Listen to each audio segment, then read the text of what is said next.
Nolan! Hello, noble ones. Hey, Jennifer McMahon Hawaii 78. Thank you for becoming a member of the channel. Hello! Is the microphone even working? Yes, it is. That's fantastic. You know, if I were a professional streamer, YouTuber, I would check that before I start speaking. Am I right?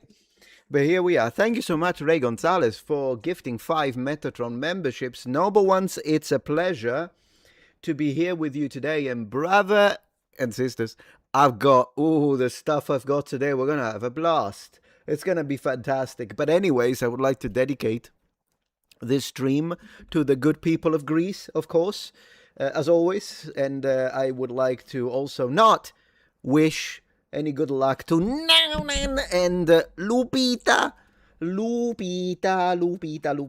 Nyong'o, because they don't deserve it. But anyways, I'm already starting strong. How you guys doing? It's good to have you here. Let's see. How are things on Twitch? Thank you, Dreamheart, for subscribing on tier 1. Really appreciate that. You're never going to let this one go, are you? No, absolutely no. I told you, I'm going to make one Nolan-related video per inhabitant of Greece. That's what I'm going to do. So we've got a long way to go. And let's see how you guys doing. John Maximos, thank you for being here. Thank you for the greetings. Fantastic. And I hope you're all having pasta and pizza in your life, because that's it's a great measure of happiness. And someone is writing in chat, Helen of Congo. Absolutely. Congolese. I mean, Helen should Helen should get like honorary citizenship of Congo. You know what I mean? I think that would be right. That would be appropriate at this point. Might as well. So, hello, Cold Jungle Media on Rumble. So multi-streaming working. That's fantastic. As I was saying today I may have prepared, let's say, just a few tabs. Okay, so there's going to be a lot to cover, which is why I'm just going to jump right into it. Now, of course, as always, if you have questions, if you want to super chat or memberships and shit, I always appreciate very much, and I will take always the time to acknowledge, don't never want to be disrespectful to people's money. It's not like I'm called Christopher Nolan, am I right? Who just literally took $6 million from tax-paying money from Greece to then not cast any Greek, whatever. Anyways, this is not just going to be about Nolan. It's going to be about a lot of things. For instance, let me see. I don't even know which one to start from. Today we're going to talk about a lot of things. There are a few creators I want to react to, but that's going to be towards the later end of the stream. I want to start with reacts. I want to start with a little bit of screams and whatnot. And so, among the topics for today, we're going to look... By the way, I heard that the Greeks have written a second letter to Nolan. We'll read that one later. It's going to be fantastic. I mean, we will cover some topics that are not... they're terrible, like stuff that happened in the UK. We'll cover that too. Apparently, the channel Milan Languages had an online interaction with a Sicilian, and they tried to communicate between Italian and Sicilian. That's kind of interesting. We'll check it out. And then we'll talk about heteronormativity. You just heard that right. You heard that right. I'll get into it. We might even start with that one because it's funny. Then we'll learn about toxic masculinity and the opinion of Achilles, meaning Elliot Page, who will explain to us what toxic masculinity is. We're going to look at that. There is a video by Ling of Mindset, Andrew, that I wanted to check out. It has to do, of course, with the Lego scandal, because it's not like I'm everywhere. Literally. And you know what? We're going to start with something nice, fun, and light. Meaning, I'm going to show you some life hacks. You're like, but that's weird. You never do this on this channel. Yeah, it's a perfect representation of my current mental state. I'm all over the place. So that's what I'm going to do. Give me a second, please. Let me open the page. And the reason why I'm choosing that, by the way, is because I saw this video and I'm like, no way. So that, sometimes life hacks can be fun. So I'm going to start with that right now. Check this out. I'm just going to put myself at the bottom here because this is on Facebook. So in case I get that message right there, You know, that message that let's not do that. But anyways, this guy is holding a pizza. Given it's Domino's, so I'm not expecting that to be good. But he's holding a pizza, so better be careful what you do, brother. Better be careful what you do, brother, with that, because the diluted pizza sauce is exactly what my blood in my veins is. Hence the different, blood temperature point. Anyways, 3, 2, 1. Bro, I mean, come on. Why are you doing this to me? No, I need to see that again. 3, guys. I need to hear it as well. 3, 2, 1. Oh, I could feel it in my gut. Okay, let's see. How is this? Okay. Look at all that grease. We're talking about the ancient Greeks. Holy moly. That's healthier. It's healthier. Okay, look, I'm going to say this. Maybe for an American pizza, I can see it, particularly from the chains. From the chains, I mean, I can see it. But if I am just amazed. How hasn't the cheese, not a single pepperoni, moved?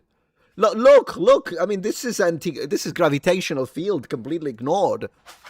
Boom, he went strong with it. What? Look at all that grease. Okay, maybe, but this is insane. That's healthier. Okay, well, what do you guys think? Is it healthier? You know, if you did that with any time, I'll say it. If you did that, oh, sorry. I need to deactivate the intro. 1 second.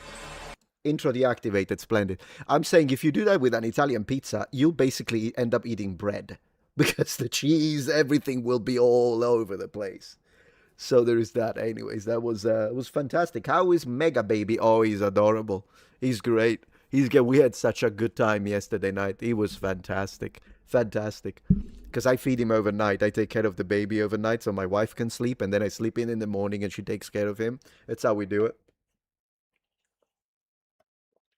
You eat the meat and cheese oils. Ooh, okay.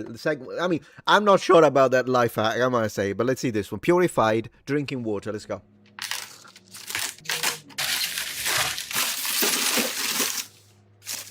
Ooh. This is actually pretty. This is what is pretty. I'm gonna start doing this. Okay, how about we choose the first one? I'm not gonna do it. This one, I'm gonna do this one. I'm gonna do this one. Look at that. They're all nicely sorted, and you don't have to worry about it. You do that with water, man, bro. How do people even think? I am there, like cracking, removing everything. Anyways, next. I wish I knew this sooner. Let's see. So he's peeling an orange. Okay, then what? No way. No way. Okay, wait, is this real or is this AI? I don't even believe anything. If this is real, we have been doing it wrong for like thousands of years. Because this is amazing. I'm going to try this one. I'm going to give it, let's give it a little. So the water one, I'll give it a 7 out of 10. This one, 8 out of 10, if it's real. My grandma did this. Okay. What's that? Okay. I mean, that one is not particular. I mean, everybody knows that one, am I right? This is the way. Let's see. So you got some cans. You're going to put them in the fridge. Then what? You open the back. No, oh, brother. This one is... Oh, this is 10 out of 10.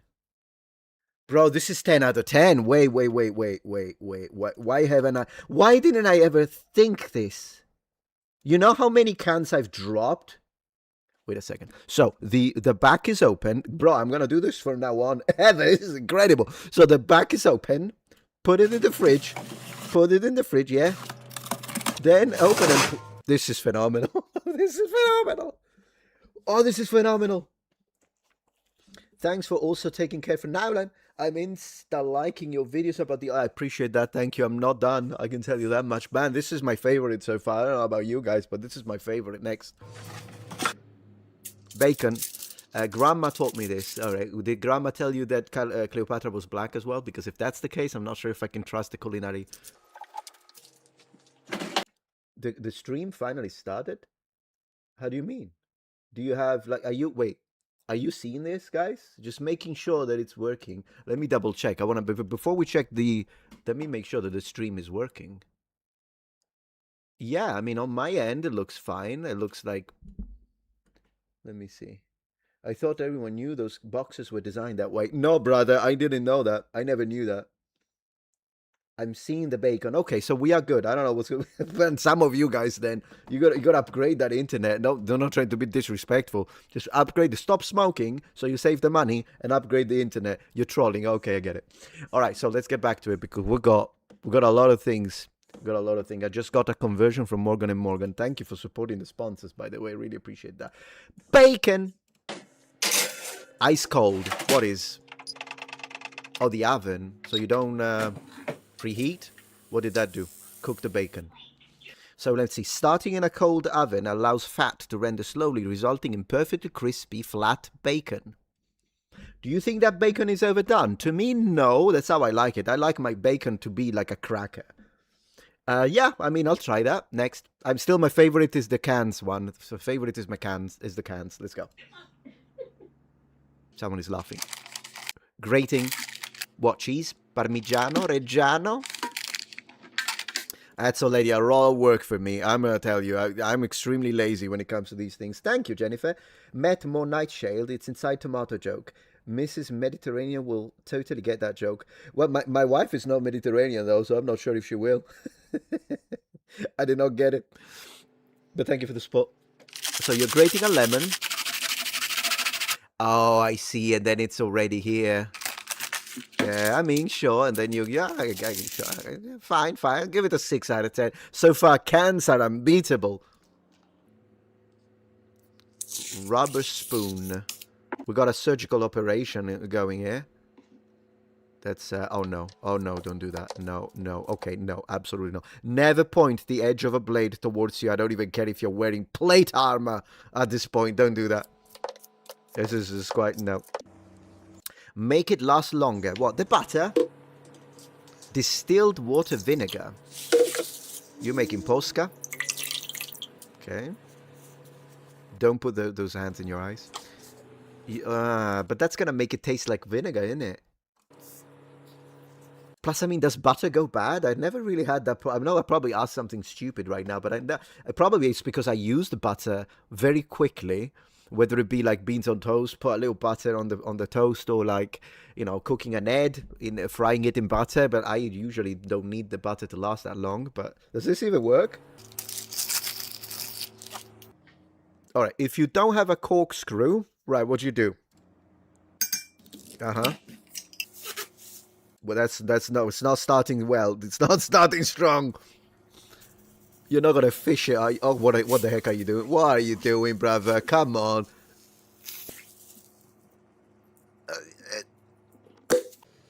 Okay, look. Fine. I mean, it's impressive what he managed to do. Just buy a freaking cork opener. What is it? Bottle opener. Come on now. A bottle opener. What are you even doing? Okay, the water is boiling. Then we do that. Then we add the rice. Okay. Yeah, everyone does that. Okay, that one was not a life hack. That one was not a... Butter flavor do get worse in time. I guess, but how much time is really the... if you don't have a corkscrew, buy one. Yeah, life hack. All right, lemon, guys. The orange one was quite impressive. So let's see how the lemon... We'll see if the lemon is better than orange. Let's go. So do that. Then impale it like you're Vlad the Impaler. Absolutely. And then what? You know, that was smart. I'll give it a 7. I'll give it a 7. Still not as impressive. I would say as impressive as the orange. So I'm gonna be like you know, all about equity and representation and inclusion when it comes to oranges and lemon. What about lime though? I learned this from a chef. All right, he's got I know that's a Mexican cheese mixture, isn't it? Yeah, the lemon one's pretty good. I love it. The Vlad, you know, shout out to Vlad the Impaler. All right, so add water to the. Why are you doing that? Why does that make me want to vomit? Makes it melt better. Bro, that's already designed to melt anyways. What do you need it to melt better than what it's... What? Gross, I agree. Next, so much easier. All right, let's see. That was fast. Did you see the sleight of hands? So what are you going to do? Organic milk. Oh, please don't put milk in the rice. Don't do that. Don't do... All right, so you did this. You cut it. I see where he's going with this, bro. That's genius. How do they come up with this stuff? That's amazing. I love that. But still, my favorite is the cans. I can't believe this actually works. So we've got corn on the... What is it called? Corn on the cob. Corn on the cob. Oh, you need to learn that word, bro. I'm gonna teach you the word. Wait. So this. Why am I putting myself full stop? I'm not corn on the cob. So this in Italian is pannocchia. Pannocchia. But in Sicilian we say pollanca. It's a really funny word in Sicilian, so you don't need to know that, and now you do, and there's nothing you can do about it. A pollanca. Pollanca. Yeah, pollanca. Is he frying it in water? 2 minutes later. Wow. Perfection. Ah. I actually kind of like it more when you char it. Is it me? Peppers. Okay, so that. Okay. Then what? Wow. Careful. Ooh, it always makes me... Is it me? I always point the edge towards the other side. I mean, that's just me. I don't know. Because it slips and then goodbye pianist. I gotta say though, this was pretty good. My favorite, the cans. I am so gonna impress my wife later. I hope she's not watching this right now. Probably not, she's watching the baby. So I'm so gonna do it. Next time we order from like Publix or yeah, usually we order from Publix. Next time we order from Publix, I'm so gonna do it. No, I'll take care of the cans, love. I'll take care of the cans, and then I'll do that when I see what she says. That's fantastic. So anyways, that was just a start. Because it was good fun. And we're going to move to the next thing. Yes. So I'm just going to troll now. Are you ready for the trolling section? Hello Joe 9690. You just arrived for the trolling section. It's going to be great because I'm going to troll the shit out of them today. So, I want to talk about two things. Toxic masculinity and heteronormativity. And I'm going to troll. So, let's see. Toxic masculinity. How to not be a toxic... I didn't even type it right. But who cares? Let's have a look. Let's see if they can explain us how to not be toxically masculine. Please explain it to me, because I want to make sure, that I'm not... yeah. So, toxic masculinity, I'm just going to read the headers, because, guys, I had a look. People ask, wait, how to overcome... Ooh, wow, this must be a PhD. How to overcome toxic masculinity. What causes toxic, can't even read it, masculinity? I'm going to click it, but at this point, I'm going to say a penis, because I've never heard anyone complain about transgender men being toxic masculine. Have you ever heard of that? So I'm considering that, I mean, it's not a thorough investigation, I'll say it, but what makes people become toxic? I had a couple of thoughts. Man, I can't say it. They're going to demonetize it, so read my mind. How do I stop my own toxic behavior? Get off the internet, touch grass, and stop... yeah. Let me see. Reddit. We're going to click it. Push your boundaries. Get a manicure.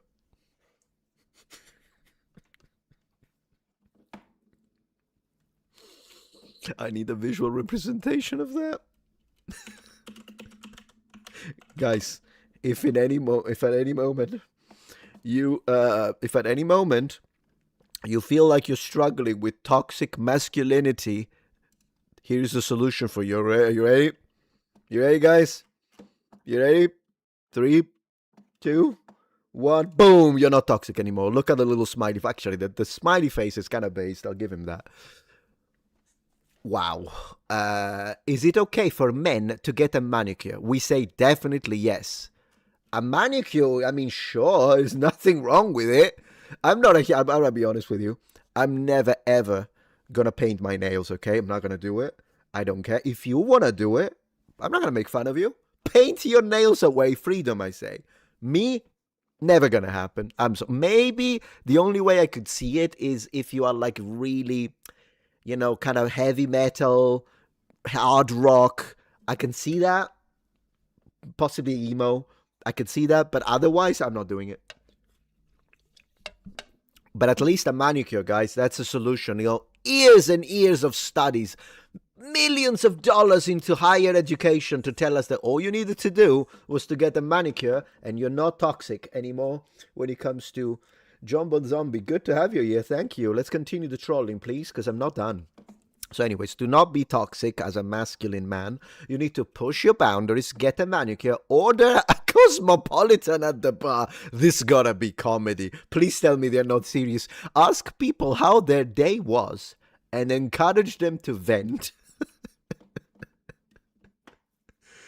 Oh my gosh. This is men we're talking about, right? Encourage them to vent. Ask people how their day was. What? This is like every person on the planet. Hey, how was your day? Let's continue. Breaking the mold. 7 strategies to combat toxic masculinity. Practice like journaling. Therapy. You need therapy. I do need therapy after reading all of this. Absolutely need professional help. Or simply talking openly with friends can help break down the barriers that toxic masculinity erects. You did not choose that. Define erects. Around vulnerability. Yeah, that's exactly what women want. Women want men to be vulnerable and cry. Am I right? Particularly when there is another guy who's messing with you and I need to be vulnerable. I don't know what to do. That's what women want, am I right? Toxic masculinity, effects and healing. This is strangely sounding like a disease that is being cured. Toxic masculinity affects how we support men and boys. Enforcing toughness or silence tells them not to open up. Define open up. Read more on healing from, Psychology Today, a powerful non-toxic masculinity. Men's relationship can offer opportunity to be attentive and protective. Right, but when men want to be protective towards women, you call that toxic masculinity, don't you? No, I mean, independent women don't need men's protection. I'm all for protective men. I support that. I think it's a duty. If a woman is in trouble and it's your woman, even if it's not your woman at this point, but if it's your woman, even more so, and she's in trouble, you don't do anything, you're not a man. But look, first thing, Facebook, feminist news, women do not want, nor are we asking for men to protect us. Women in chat, I'm going to ask you right now, because here I'm seeing a little bit of trouble in paradise. I'm seeing a little bit of, illogical lack of consecutio. Logical, would you like a man to protect you in case if you are having trouble with, for instance, gangs in England? Well, apparently, according to feminist news, no. But then again, I'm asking because I'm starting to get a little confused here. If we are supposed to be attentive and protective, but at the same time we don't need no man when it comes to protection, I'm starting to get a little confused. I absolutely want my man to protect me. Thank you, random person 6433.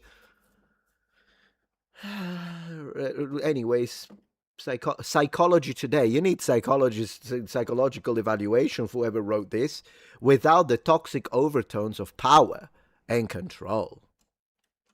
Okay, I had a thought came to my mind, but I want to keep this open for all ages, so I'm not going to say what I was going to say. Overcoming toxic masculinity. Practice being understanding. When someone is upset, take a step back. Take a deep breath and try to see it from their perspective. So let me try to be a non-toxic masculine man. All right. So if you're upset, okay, so you're upset. Instead, if you're a guy, by the way, and you're upset, I would say, "What's wrong, bro?" And if you're a woman and you're upset, I would be. I'm not gonna. We'll get back to that. Which is exactly what I would say. I will get back to that, because do not argue with a woman who is upset. You gotta wait until she cools down and then you talk. Because if you try to talk while she's upset, logic is not gonna work. Anything you say is gonna be wrong. So that is just my advice. Anyways, if it's a guy, I'm gonna say, bro, what's wrong? What is it, bro? What is it, bro? So, what they want me to do in order to be a masculine man, but not toxic, is this. You're upset, and I go,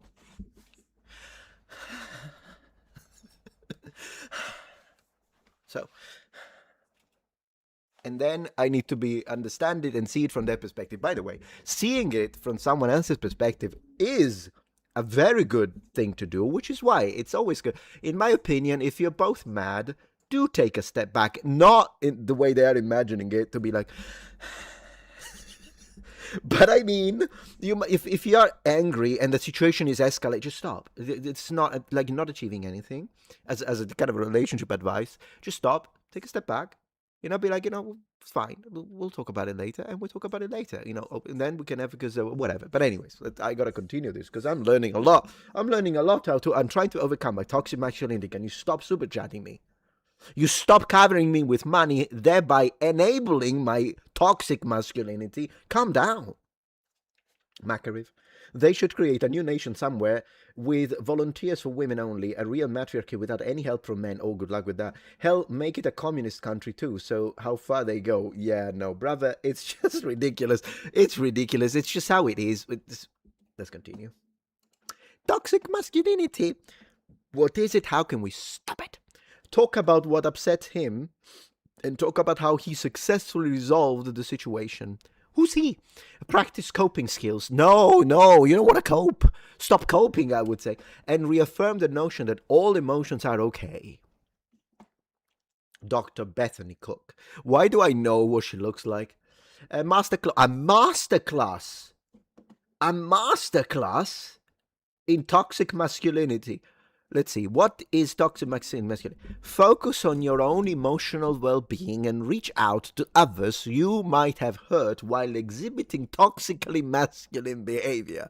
Oh, I need you to define those toxic masculine behavior, because up to 15 seconds ago, we just found out that if your woman is being attacked by two drunk meth heads in the middle of the street, I need to take a step back, do this, and then go get a manicure, and absolutely not try to be like, Second Amendment right, double tap center and mass, right?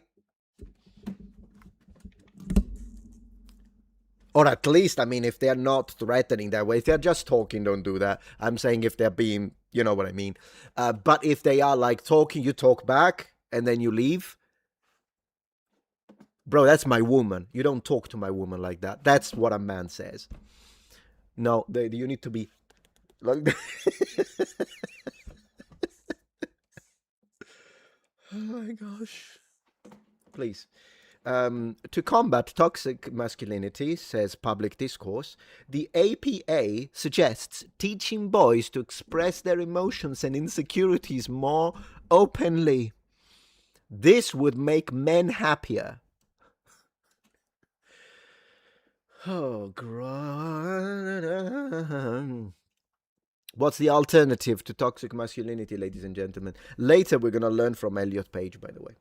Key takeaways: toxic masculinity isolates men from their emotions and relationship, while positive masculinity encourages vulnerability. I swear, at this point, it's so funny, because when I read these, I might read a little more. I might see what AI says, actually, because I'm curious to see what Skynet thinks before Judgment Day.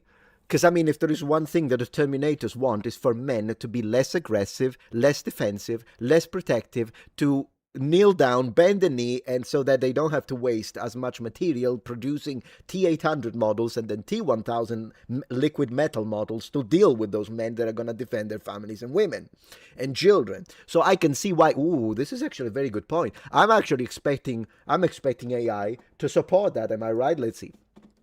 AI review. Stopping toxic masculinity requires unlearning harmful societal conditioning by fostering emotional vulnerability, practicing empathy. Bro, empathy has nothing to do with it.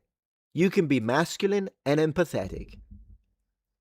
No wonder, I'm going to say it, no wonder Charlie Kirk, may he rest in peace in heaven with God and Jesus. No wonder the guy said, empathy is a bad word. I don't like the word empathy. And then everyone cut that clip without showing the rest. Cut that clip and said, "See, he says being empathetic is bad." No, if they let it play, because I checked. If you let it play, what he said is that people co-opted. They took this word and turned it into something that it isn't. Being empathetic just means that you can put yourself in someone else's shoes and understand their pain and have a feeling, compassion towards them. In fact, he even said he liked the word compassion more. But he said that people are using this. You need to be empathetic. You need to be empathetic towards what? The rapists that get 250,000 girls? That's exactly what they mean. Hence, they are poisoning good words. The feeling is fine. And in fact, Charlie Kirk had nothing against the feeling. It's just they didn't like the way the word was co-opted. But people cut it and say, look, he hates being empathetic, so I'm not going to be empathetic to his family. But that's what it is, practicing empathy and challenging patriarchal norms in everyday interactions. Dismantling these rigid stereotypes creates safer, healthier environments for everyone. And of course, AI is quoting Reddit, of all places. Reddit. Seriously, that was your first choice? Terminator Model T-800? With synthetic skin? Over metallic endoskeleton? Really? Reddit. For individuals. Embrace emotional vulnerability. Yeah, anxiety, sadness. Okay.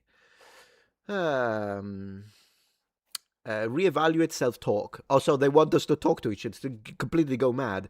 Remove derogatory slang from your vocabulary. And, okay, so I knew it. We're back to language policing. Language policing. We are so cooked. We are cooked. And look, guys, this is insane. Build diverse friendships. What does that have anything to do with combating toxic masculinity? Well, can I not be toxically masculine if I have a bunch of friends who are, I guess, non-whites who are also toxically I don't get it. Form deep non-sexual friendships with women to challenge objectification and view them as equal individuals. We are equal in value, but we're not equal in the way we express that value. Like this idea, and there are, before you don't you even try to gaslight me, because there are articles that deny biological reality, meaning the effects of sexual dimorphism between genders. It's true. Women excel at some things, men excel at other things. It's just how it is. That's why I say we are equal in value. From a Christian perspective, because we are souls, so we're all children of God. From a biological perspective, it's kind of difficult because I can understand how, for instance, it's not a good idea to be, we're all the same, and then you send women to war, and then they die instead of men. No, it's better that men go to war. Not only because, in ancient times, men on average have higher upper body strength. It is what it is. We are better at war. We are more aggressive. It doesn't mean that you can't have the occasional MMA girl that is like, she's really good at fighting. Of course, that's the exception to the rule. But in general, that's how it's always been. Men were the better hunters when it comes to dangerous game. But women were really good at foraging or dealing with less dangerous game. And then, we divided our roles in a way that made sense logically because, believe it or not, people in the Paleolithic were more logical than people today denying biological reality. The fact is, though, that it's actually very stupid at a societal level for any given population cluster to send your women to war. Because if you send your women to war and then they die, because people die in war, they do. Sometimes you win, sometimes you don't. And if it's one of those where the opposing tribe is stronger, it's better, it's faster, they are more vicious, and they take you all out, so you lose the battle, terrible. And we know there are mass graves, enormous numbers that belong to like the Mesolithic period or the Neolithic period, mass graves with skeletons, like terrible, terrible warfare. Some of the most ancient archaeological findings when it comes to organized warfare are prehistoric. We've been doing this for like always, forever. Since the beginning of our species, we've been killing each other. So, but if the problem is if that's a lot of women, and then what's left in the tribe at home? What's left? You have left like you now have 9 men per every woman. Well, good luck repopulating, because you can have 9 men having sex with that single woman. She's still gonna deliver one baby every 9 months. Alternatively, if you have a lot of women and less men, you can repopulate more easily. This is a biological truth. Okay, this is a biological truth. Now, I personally don't like to just look at it in biological terms of utility, because it kind of dehumanizes. So I prefer to think we're all equal in value. But there is no way that, like, it is what it is. Men are optimized for combat. It's how it is, and hunting. But women are optimized for plenty of other tasks that they excel at. And that's just how it is. But I think, disagrees. Thank you, Joe, for the support. Hello, Raffaello. Just want to thank you for dissing Nolan. Oh, my friend, I'm never going to stop. I agree and understand my Greek bros. Imagine Nolan cast black guy for Zawiza, the black, greatest Polish knight, famous for... Yeah, and vice versa, and vice versa. It's a... this is why we will never lose those debates, and they will always have to result to call us racists, because they have nothing else. Because the moment you say, right, but I'm against race swapping a historical black character and casting by casting white people, I mean, that's wrong, right? And they have to tell you, yeah, I wouldn't want that to happen. Great. And then why do you don't have a problem? You call me racist if you race swap the other way around. It's just they can never win that one. But please, seek professional help. Yeah, you need to seek professional help. Whoever wrote this article, because I mean, it's AI, but AI picks it from, in this case, anxiety and depression, whatever. Address the psychological effects of harmful gender roles. Harmful gender roles by utilizing resources like the anxiety, depression. This is so insane. I'm going to stop with the toxic masculinity now. We're going to move to something else. But I just want to say this. I get it that traditional gender roles are deeply rooted in biology and culture. Now, the cultural aspect of gender roles can differ from culture to culture. That part, absolutely. That one is not... It doesn't have to be the same in every population, because it isn't. It changes because culture changes, right? But the biological basis of it, that one is the same, because humans are all the same throughout the entirety of the globe.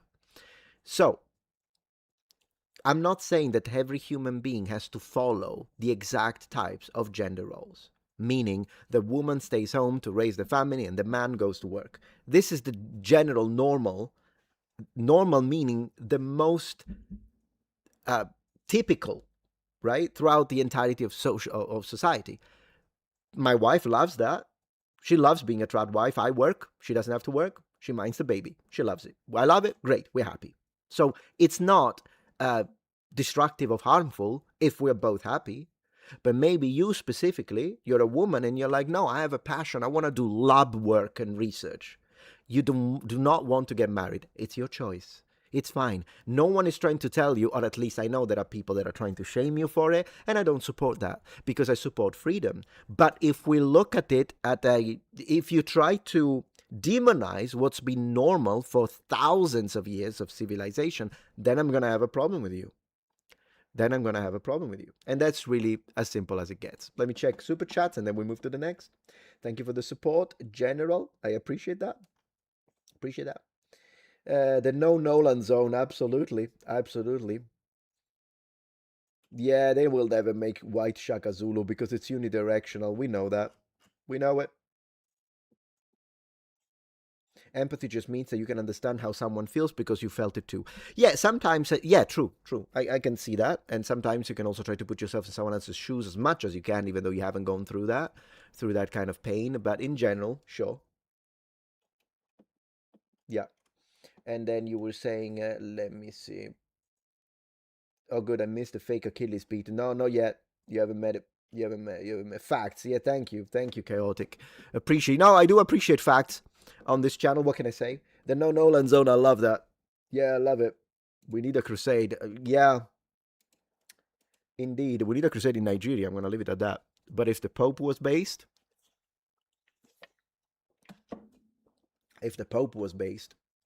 but he's not. Sorry to say. Sorry to say. Okay, so I'm gonna move to the next. I don't even know which order to do. You know what? Let's do something a little lighter. It's gonna make us laugh because we did talk about our AI overload. And here's the thing: one thing that I noticed is that there are a lot of articles and unfortunately a lot of content, particularly shorts, but even long format content. And these days, you have to ask yourself the question: is this a freaking robot? And I hate that we need to ask that question. You know what I think? Like even this one, I was Googling what are the top 6 languages for the future to learn in 2026 because I was trying to prepare a video like that for my main channel. And then I met with these articles. And every time I read them, I'm like, there's a lot of M dashes. Look, M dash. Not that there is anything wrong with an M dash, but if it's full of M dashes and then it's a lot of sentences begin this way. This is the structure. It's not that it's X, it's that it's Y. I'm starting to think, is this AI? Is this AI? And I think we're going to get to a point where in 2226, when people are going to be like, hey, John, if it's still a name, I don't know, hey, Muhammad, whatever. Hey, John, what are you doing now? Can we hang out? And then John replies, no, I'm on the internet. I'm expecting the other people to be like, are you human phobic? Are you human phobic?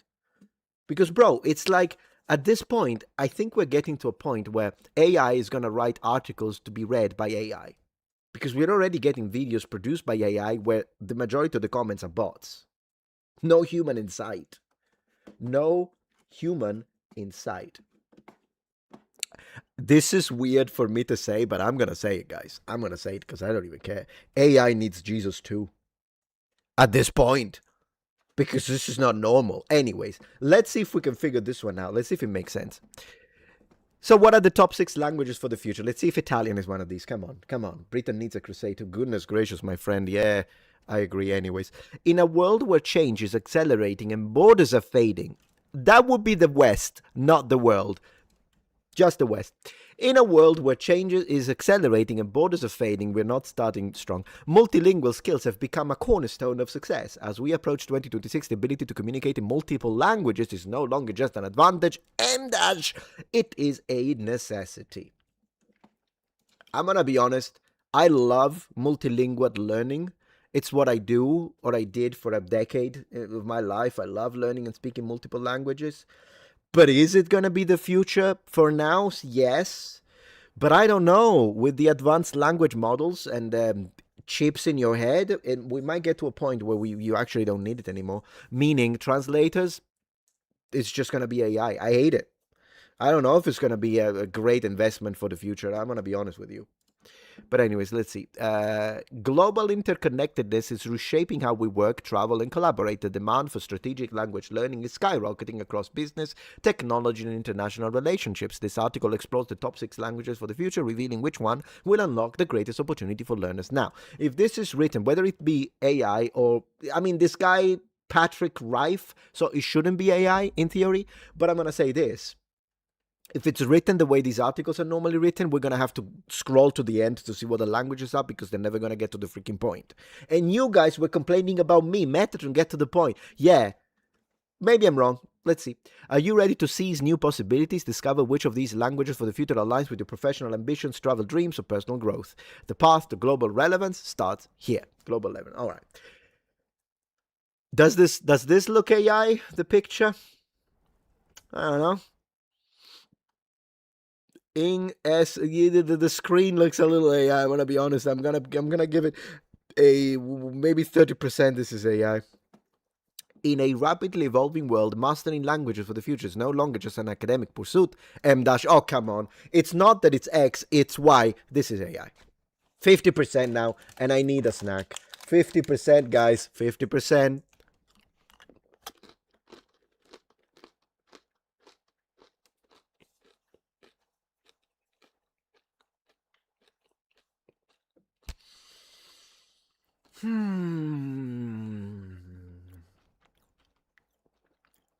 I swear. Are the hands correct? Yeah, the hands are not a problem anymore. Thank you, Anonymouse75, for subscribing with Prime on Twitch. I really appreciate that. Anyways, it's not that it's this, it's then it's X. And then an M dash. I mean, I freaking called it, guys. I called it. It is a strategic necessity. As global connections deepen, the ability to communicate across borders offers a vital edge. Whether you want to advance your career, travel broadly, or engage in international collaboration, learning new languages for the future will be a defining advantage. Did you notice that they're still not telling us what those languages are? The globalization of work and communication, remote work, and international teams are now standard in many industries. Companies increasingly seek candidates with languages for the future of their resumes. According to recent studies, they never mention the studies, cross-border business is expanding at record rates, with 58% of employees valuing multilingualism as a top asset. Okay. You know what I'm going to do, guys? I'm going to scroll down. We need to be thorough in our investigation. I think it is global language trends, population growth. I want to see if there are mistakes in the way they write. What is that? That should be China. It says chip bull. Chip bull? What is that? I'm sorry. I need to see this. Chipple. Chiffle. Chiffle. It's not just China. It's India as well. I don't know what chiffle is, guys. And I don't know why it's the same color as a piece of Africa. For some reasons. But okay. Do they have all their fingers? Yes, all fingers, right? All right. What's the next image? All right, let's see. We've got hola, ni hao, bonjour, whatever the heck this is, and oi. There's a Portuguese flag, a Spanish flag, 206 for whatever reason. They're all smiling. What is this, Urdu? I don't know. If it's Urdu, then it represents England, right? These are the languages, so we're going to check the languages. Okay, guys, I got it. What are you trying to do? They are trying to learn. Look. I knew it was AI. I got them. Learn Italian. Bro, how are you going to learn Italian if you can't even spell English? Then we have the most boring gray cover for this guy who's trying to learn English. So I can imagine he's not even reading it. He's looking straight. One eye. Oh gosh. Can he even read? I mean, I'm not trying to be disrespectful here, but like his pupil is pointing down. So the right pupil is trying to read this book and the left one gave up on it. So this guy is like, all right, mate, you're right. You want to get a little bit of chippies later on tonight? That's him. She is, what do you guys think? She's learning easy French, which is missing a piece of the E. So she's like, bonjour, comment ça va? On peut faire comme ça, alors peut-être que nous sortirons dimanche. That's her. This guy is trying to learn lezzorn Italian. So this guy is like, mamma mia, ma che fai? Dai, siediti, mangia un po' di pizza. That's this guy. And this lady is learning, what do you think, guys? Spanish or German? I'm going to say German. So this girl is like, ja, das ist sehr gut und interessant. Dankeschön. That's her. Man, I love it. I knew it. I knew this was AI. So, guys, what are the chances that we found both patterns that I mentioned within the first paragraph, and now we know that all the pictures are AI? Because, I mean, learn. That's how I'm going to say it from now on. Learn. I want to learn another language. I'm going to skip the whole thing. I want to know what the languages are. Spanish. Spanish is one of the most influential languages for the future. Yes. Me gusta el idioma. With over 500 million speakers across more than 20 countries, it is the official language in much of Latin America and Spain. True. But due to the fact that the language spawned in Spain, I would put Spain and much of Latin America. That's how I would write it. But that's just me. And it is the second most spoken language in the United States. True. For anyone considering which languages for the future to prioritize, Spanish stands out for its global reach and growing demand. In the United States, bilingual professionals fluent in Spanish have a competitive edge. No. Everyone learns Spanish. So at this point, you don't have a competitive edge. If you want a competitive edge, you've got to learn something that a lot of people don't. I mean, this is like the basics. Especially in healthcare, business, and education. According to the U.S. Census Bureau, an Instituto Cervantes. The demands for Spanish-speaking employees continue to rise. In fact, Spanish proficiency often leads to a salary premium and opens doors in sectors like international trade and hospitality. Well, in hospitality, I can see it. Spanish is also relatively accessible for English speakers due to shared Latin roots and familiar grammar structures. This is the weirdest thing I've ever read, because I'm sorry, the Latin vocabulary, sure. Latin roots, no, because English is Germanic. And grammar structures, that is the Germanic component of English. So if anything, everything is wrong with the sentence. Like, I understand that more than 40% of the English vocabulary is Latin rooted because of Norman French and, the Romans and whatnot, and all of that awful colonization and blah, blah, blah. Fine. True, but the structure of the language is absolutely Germanic. If anything, I would say that English is a Germanic language that is identifying. It's a transgender language. It's identifying as a Romance language with that level of vocabulary, to be honest. Not to mention, you change spelling just to try to pretend to be more Latin. I'm not joking. Debt, like you have a debt spelled D-E-B-T, so basically 95% of American household, you have a debt. Because you just don't want to admit that. I mean, we have to admit, guys, not that this is a channel for financial advice, but bro, sometimes we have to say I can't afford it. I put myself in it. We just have to say it. We just have to say I can't afford it. It's fine. I can't afford it. I gotta wait for it. People don't have the patience, and people don't want to say they can't afford it, so they buy a $80,000 car when they can't afford it. This is the reality. It's true. Whatever. So, but yeah, I don't even know where I was going with that. I forgot. But anyways, that's the problem. I don't know where I was going with that. But this is what it is. It is what it is. Anyways, let's continue. So that was Spanish. What's the next one? Mandarin Chinese. Well, yeah, I mean, I'm learning that myself, so I do enjoy it, but let's see why. Mandarin Chinese is the most spoken first language in the world, with over 1.1 billion native speakers, for obvious reasons. As the official language of China, Taiwan, and Singapore, it is central to global commerce and diplomacy. For those evaluating languages for the future, Mandarin's economic and technological influence is undeniable. China's rapid economic expansion has positioned Mandarin as a key language in international business, finance, and technology. So this is true, but I would say you gotta love Mandarin and because it has tones. It's not an easy language to learn. It's quite complicated. I wouldn't say it's as difficult as Japanese, but it is difficult, and it can be even harder if you don't have a musical ear. So, I mean, for international business, a lot of the times it's gonna be easier for Chinese companies to hire a Chinese national who speaks English fluently. That's a lot more. It's a lot easier. I'm not saying that Mandarin is a great choice for like a lot of situations, but it's not an easy one. Learning Mandarin presents challenges, such as mastering tonal pronunciation and a character-based writing system. I mean, yeah.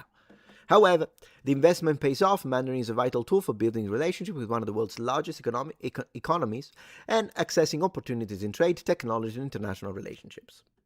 That is if they don't deploy the tanks on you. French. French is an official language in 29 countries, spanning 5 continents, with over 300 million speakers. Bonjour. It is a cornerstone within international organizations such as United... Wait a second, they didn't put English here? Wait. They put Arabic, they did not put English. This is... Okay, so, if they didn't put English because they give it for granted, because it's like, you know English, next. Then we talk. Right? I'm confused though. Why did they put Hindi? I gotta read that one. And Arabic, I mean, I get it if you're in England, I suppose. No, that would be Urdu. So I don't even know if you can use it. Portuguese is based. I love that. But you have to explain to me why you put Hindi, because I'm really confused. Hindi is spoken by more than 600 million people. Right? Not to be pedantic or just, contrarian here, but out of those 600 million people, 500,099,099 speak English. So there is that. Making it one of the fastest growing languages for the future. As the official language of India, Hindi is pivotal for anyone seeking to engage with the world's most populous country and its rapidly expanding economy. I would just say use English at that point, unless you have a passion for it. India's influence in global technology, IT services, and media accelerating. Many international companies are establishing operations in India and actively seeking professionals who can communicate in Hindi. I don't know if I can believe this one. As India's middle class grows and its markets open further, Hindi's significance among languages for the future will only continue to rise. Are you guys interested in Hindi? By the way, Arabic is spoken by over 400 million people in the Middle East and North Africa, as the official language in 22 countries and one of the United Nations 6 official languages. Arabic is central to global diplomacy, security, and commerce. Its strategic importance makes it top choice among languages for the future. I've never been interested in Arabic. I'm just going to say it. I'm not interested. I'm going to learn it. If you want to learn it, feel free. And I'm sure that there is some interesting poetry that you can learn with it, whatever you want. Just not for me. It's just not for me. You know what is for me? The air conditioning. I need to turn it up because it's getting hot. So, be right back. Be right back. Then I'll read some super chats. And shopping, Jerry.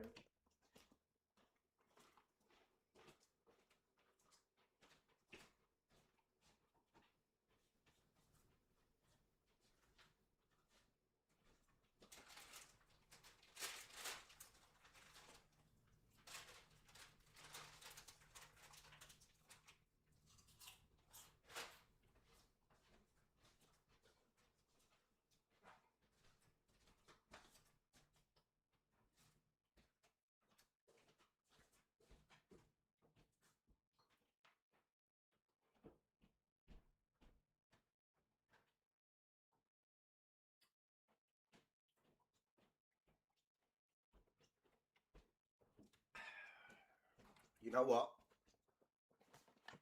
I'm gonna drink water. That's what's good for me. Water. I dedicate this to Asmongold, by the way. Talking about water, it's so funny because non-sponsored, by the way, but my wife got this Evian water, and it's kind of funny because to her, oh, this was like super fancy. She was like, "Look, I got fancy water," and I'm like, "That's what we drink in Italy." Is it French? Yeah, it's from the French Alps. So to me, it doesn't feel like fancy, but to her, it's fancy. I mean, it makes her happy. Who cares? But anyways, I'm looking forward to drinking that. I'm done with this article. I'm gonna move forward. All right. All right. So next. Oh, actually, let me see if there are some. There's a little bit of chat before we move forward. I heard Japanese is harder to write than speak. Well, yeah, of course. Yeah, totally. That's true. Write Latin, there is a romantic and vulgar. Is that correct? Vulgar Latin, in my opinion, doesn't exist. It's just people just use that. There's two schools of thoughts. There are people who think vulgar Latin is a thing, and people who think it's nonsense. I'm among the nonsense. It's just Latin. I don't think there was that distinction between vulgar Latin and just classical Latin, meaning that classical Latin was just spoken by the elites, but vulgar Latin was spoken by the population, and that's what created all the Romance languages, because you will see these graphs. They're nonsense. These graphs that are like Italian, French, Romanian, Portuguese, Spanish, they all come from vulgar Latin. So Latin died, meaning classical Latin. That's nonsense. It's just registers. I mean, would you say that if you go and watch a video from, I don't know, a professor who's teaching you about ancient Roman history, or they're teaching you about biology, of course they're going to use a very high register of language. And then if you go to the streets and meet your friends, and your friends is like, "Hey, bro, do you want to go get McDonald's?" It's not like you're speaking two different languages. They're different registers. It was all Latin. It's just that you had an upper register, very educated, and then you had a lower register for the general population with rural differences. The fact that they have to put it as two separate things, there's Latin and then there's vulgar Latin, it's nonsense. It's nonsense. It's just registers. That's what I think, anyways. Let's have a little drink. All right. Explain to me what. So, is me trolling again before we continue? I want to say this. I noticed that in a few videos that I've been reacting to, and if you remember,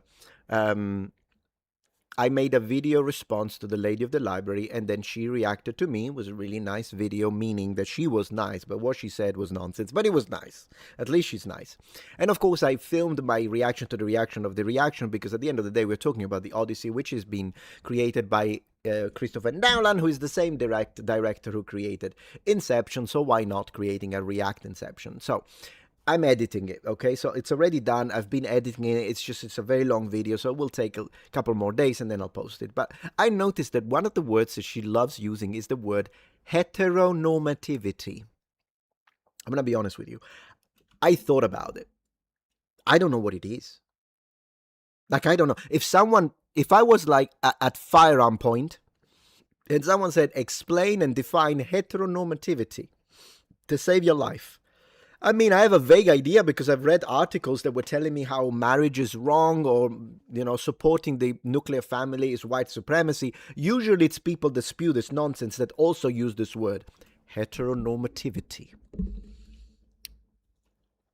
What is it though? I have a vague idea, so I'm gonna drag you through this now because I want to understand what it is, and so will you. Because I need some moral support here. I'll probably have to drink a few times. We'll get something strong. We'll have to see. But if you were to ask me, I imagine heteronormativity. It's either they're trying to say that being heterosexual is not actually normal, so people think it's normal, but it's not, or it's literal hatred for straight people. I mean, I don't know. But I would imagine it's this. It's the idea that heteronormativity is people that think that being heterosexual is the norm, which it is, by the way. It is. It's not a hateful statement. It's just a fact. I mean, it's based on data. It's based on data because a species where the norm is being homosexual would die out because we wouldn't reproduce. So the norm is heterosexuality, and same-sex being attracted again, being gay, bisexual, and all the other stuff is minorities. It's minorities. It's just how it is. But maybe I'm wrong. So let's see how they explain it to us. AI overview. Heteronormativity is the societal belief and practice that heterosexuality is the default, natural, and superior sexual orientation. I think I'm onto something. It assumes that gender is strictly binary, male, female, and that biological sex, gender identity, and sexual attraction must perfectly align. Now, I'm going to review this piece by piece, and then we're going to look at the headers of these and the questions. It's going to be great. It's going to be great. We're going to have a great time. But already I have a lot to say when it comes to this. It's not a belief that heterosexuality is the default. It is. Heterosexuality is the default. It's how it is.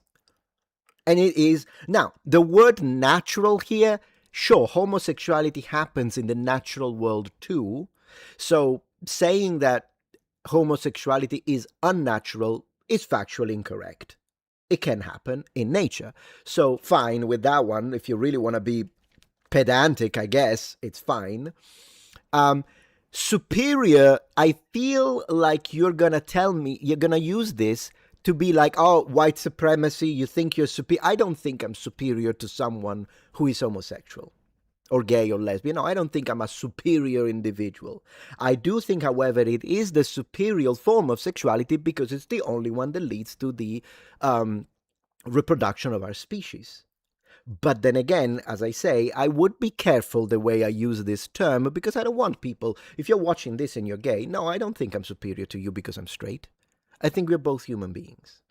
Okay? In fact, I don't even care about your personal sexual attraction. I don't care. I don't care.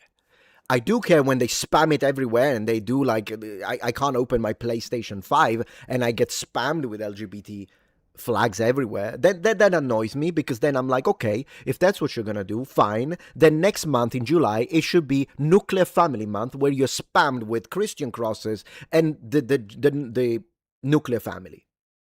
Because I'm always a man of equality. So you either don't spam anything or you spam all positions. That's the way I think. But apart from that, if you don't try to go to the kids and tell them you're transgender, so let's get you into surgery, that's when I'm going to have a problem with you. But otherwise, it's your freedom. It's a free country. I personally don't care. Anyways, let's continue this. It assumes, so heteronormativity, I'm starting to think I am a supporter of heteronormativity though, because it says it assumes that gender is strictly a binary male-female. Look. The fact that there are 77 genders, it's nonsense. You can have 15 degrees in that. Gender studies. To me, it's nonsense. You want to believe it? Fine. I don't care. Here's the thing, though. I find it funny when they say that the problem here clearly is the binary aspect of it, right? Oh, it's gender is not binary. So it's a binary concept that they have a problem with. The binary, male, female, zeros and ones, okay, transistors, fine. The problem with that, though, logically, is that if you don't like binary systems, then binary and non-binary is a binary system.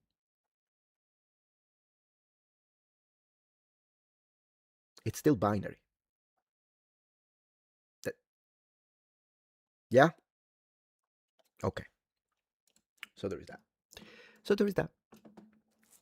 Anyway, and sexual attraction must perfectly align. To reproduce, yes, but otherwise, I mean, must is again, I don't support totalitarian regimes or theocracies that would force people or otherwise burn you to stay. No. But anyways, okay, so that's the problem. Now let's see. Let's see what Wikipedia says. Heteronormativity creates and upholds a societal hierarchy based on sexual orientation with the practice and belief that heterosexuality is deemed as the superior, I guess. Okay. Reddit, ask women. Oh, I don't know about that. Do they have blue hair and a septum ring? Can I ask that question? Can I ask you to define women?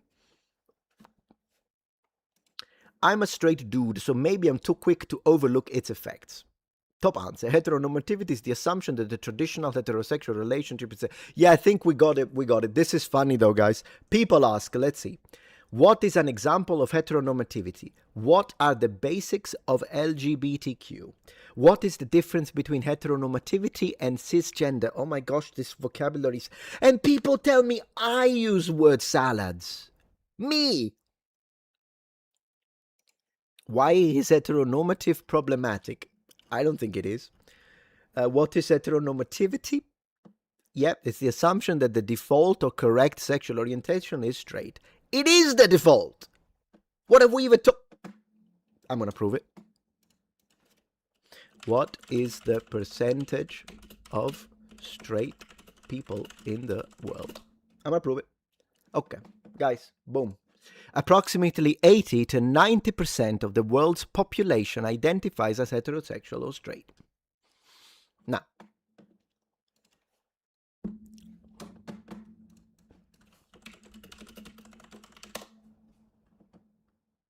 let's see. 1 second. 1 moment. I'm trying to find definition here because I need the reason why I'm being so pedantic that like you want to flip by that table is because they are using language in a dishonest, manipulative way, so I have to call them out.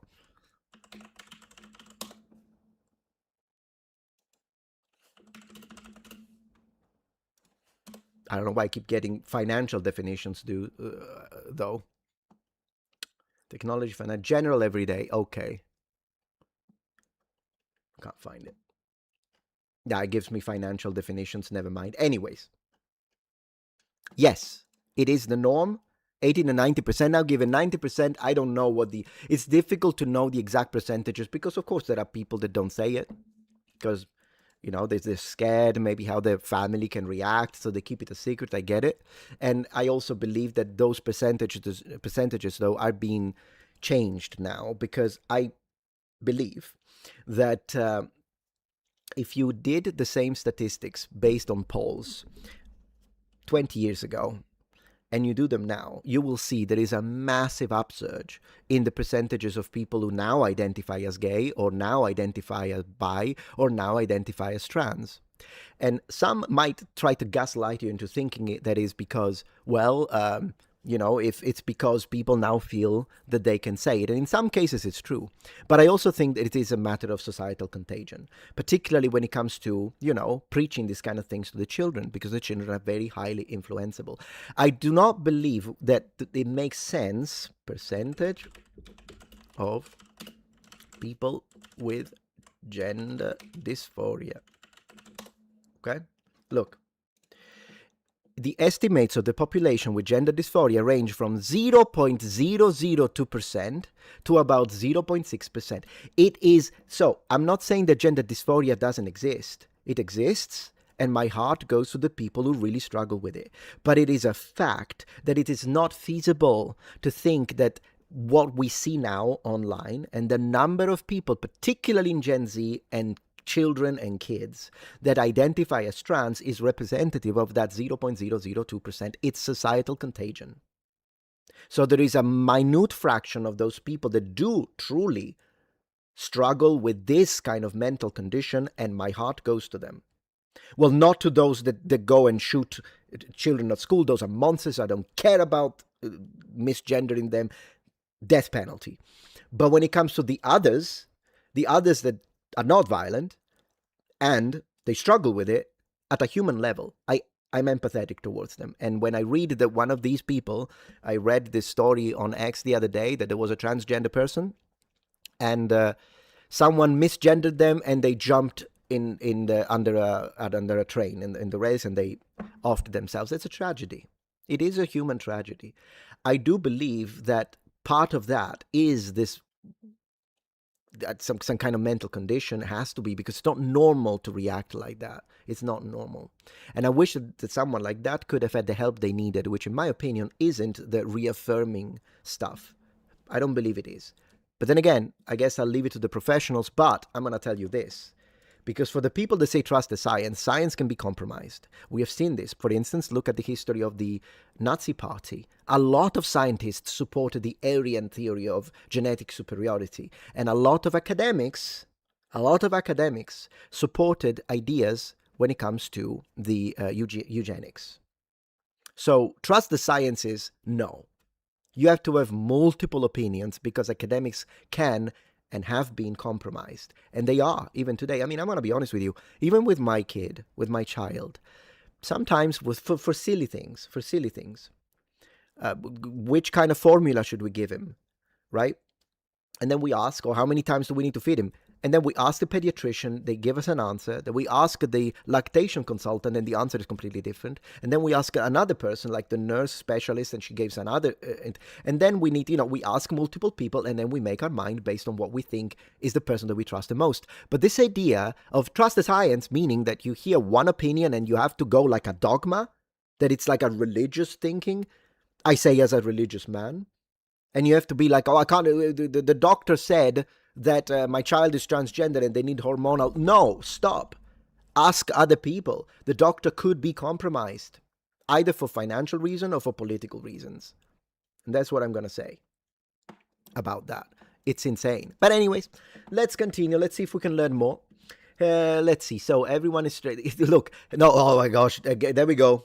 Here starts the gaslighting. From the website Very Well Mind. No, the mind who wrote this is anything but well. Heteronormativity is the assumption that everyone is straight.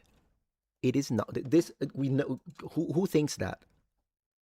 Has anyone in chat ever thought that everyone is straight in the world? Like gay people don't exist. Lesbians, a figment of your imagination. Who thinks this? This is a straw man. At least the previous websites, while being nonsense, they did say, people who support heteronormativity think that straight is the default. Yeah, I do believe that. True. Absolutely. Based. Heteronormativity is the assumption that everyone is straight. It's clearly a straw man. Who believes this? They have to make up a nonsense argument, because then they can debunk it and point the finger and laugh.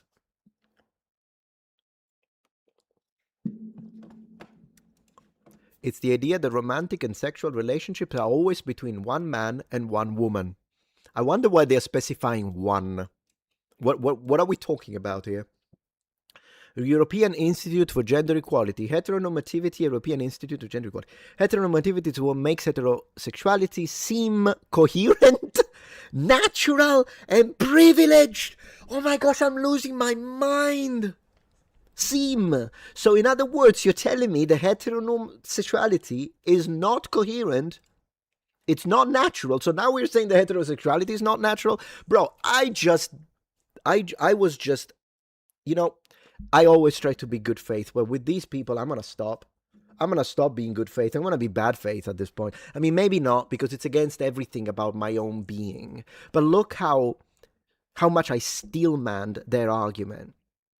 At the beginning, I was like, well, when people say homosexuality is not natural, technically it is, because there are animals that do that kind of behavior, and that's part of the natural world. I still manned their argument. I was intellectually honest. Look at them. Do these people, the European Institute for Gender Equality, they tell us, oh, you're assuming that homosexuality is natural? What? Bro, if heterosexuality is not natural, then zero other sexuality is natural. Then everything is unnatural at this point. This is ridiculous, privileged. Today, no. In the 1930s, sure, I can get that, because if you're straight, you can say it and no one has a problem with you. But if you're gay, like what happened to Alan Turing, it's devastating. When with how much he has done to us, and then he was gay and they chemically castrated. That's terrible.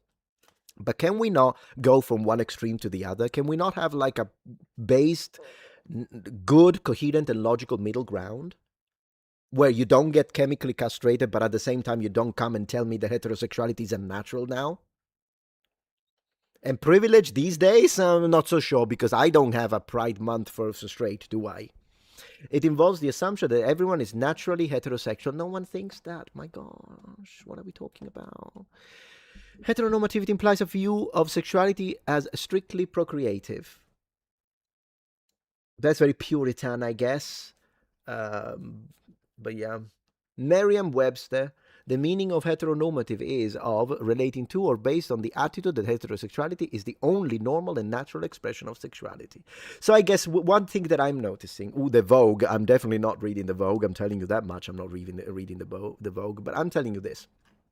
For everything I've gathered here, example of heteronormativity. Traditionally binary gender roles, exactly, that's what I thought. So for what I'm seeing here, this war at heteronormativity, in reality, it's a lot of word salads, but in reality, the people that say that heteronormativity equals bad are the same people that want to destroy the nuclear family. I'm just going to say. Unbelievable, guys. Wow. The King of Pudding, thank you so much. You're gifting 10 tier 1 subscriptions on Twitch. Thank you so much, man. You really make me want to start playing games on Twitch again. I hope I'll be able to, because lately, with the child that we unnaturally made, I guess, I don't have a lot of time, but I would like to start streaming again. Thank you, Ray, for the support on Rumble. Reminds me, did you see that Tulsi Gabbard revealed that COVID was basically a scam? I saw it mentioned, but I didn't really dig into it to figure out if it's true or not, the claims. That'd be great. So basically, what, it was lab made? That's insane. Maybe they would have added some classic Greek to sound more educated. I agree. I would think the elites of Rome would just be speaking Latin with their version of posh or high class accent. Yeah, accent, and yeah. By the way, talking about the accent of the upper class in ancient Rome, they would be pronouncing their H's a bit like English if you think about it. Like if you say herb and hit and have, as opposed to do you have it?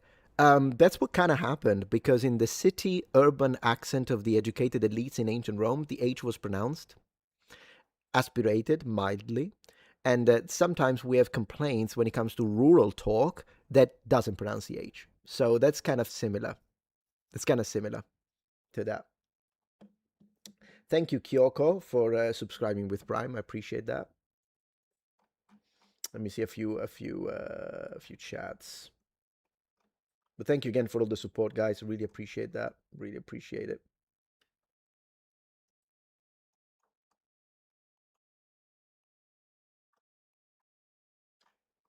Do not ask the women. I know, man. That was it was funny. Anyways, all right. Anyways, that's heteronormativity for you. I'm done with it. I'm done with it. I already feel more stupid because of what I read, and it is what it is. Let me move to the next. So let me open the next tab. I wanted to see. Yes, I did want to see this. So we reviewed a little bit the Lego scandal. Let me see what Legal Minds had said about it, because he said there is a way for Reckless Ben to actually not get away with it. It's not like I don't think he did anything wrong, but to have a good legal defense. Let me see. Legal Mindset Lego. Legal. let me see. The legal move, yeah, let's check it out. Is this the latest one or not? Let me see. I'll share my screen very quickly. So this is 2 weeks ago. This is 1 day ago. Let's check it out. The legal move that could save. I really hope so, because I like Reckless Ben. I don't agree with everything he said. I think sometimes he pushed it, but let's see what we can learn. Update in the bricks and minifigs case, as we have an intervention that may end up blowing this wide open. Of course, this is the Legal Mindset. We teach you to be your own judge. I'm Andrew Esquire, American attorney.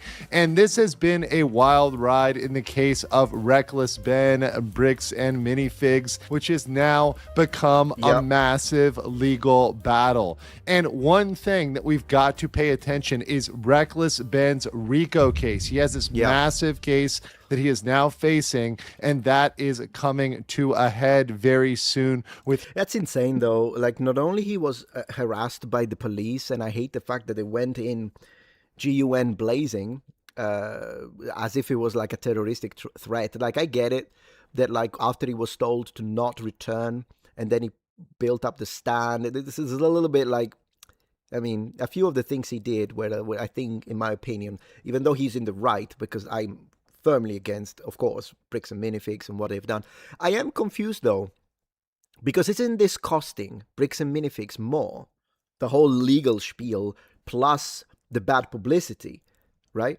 And so the loss of business, isn't this costing them more than compensating, like figuring out how much the actual value of the assets belonging to the Mansell family was and pay them?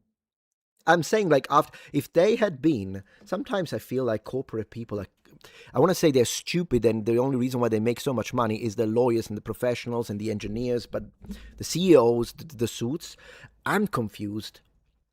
Like, the attitude of the CEO, if someone came to me, I get it that we are used to influencers. Sometimes they just want to film you and be stupid and nuisances, and fine. But once a claim is being made about a family, particularly a family is struggling through a medical emergency, you know what I would have said if I was the CEO? I would have said, look, I don't know anything about this. I will look into it. And if there is a wrongdoing on the part of our company, we'll make sure that the person will be compensated and everything will be all right. Of course, I can't just give you the money now because I need to review this with my lawyers. But 100% guaranteed, we'll look into this, and thank you for bringing it to our attention. That already would have given an enormous, because benefit of the doubt, maybe they didn't know, at least he's not acting like a, no, they went into, bro, you don't want to do this, I'm going to harass you legally.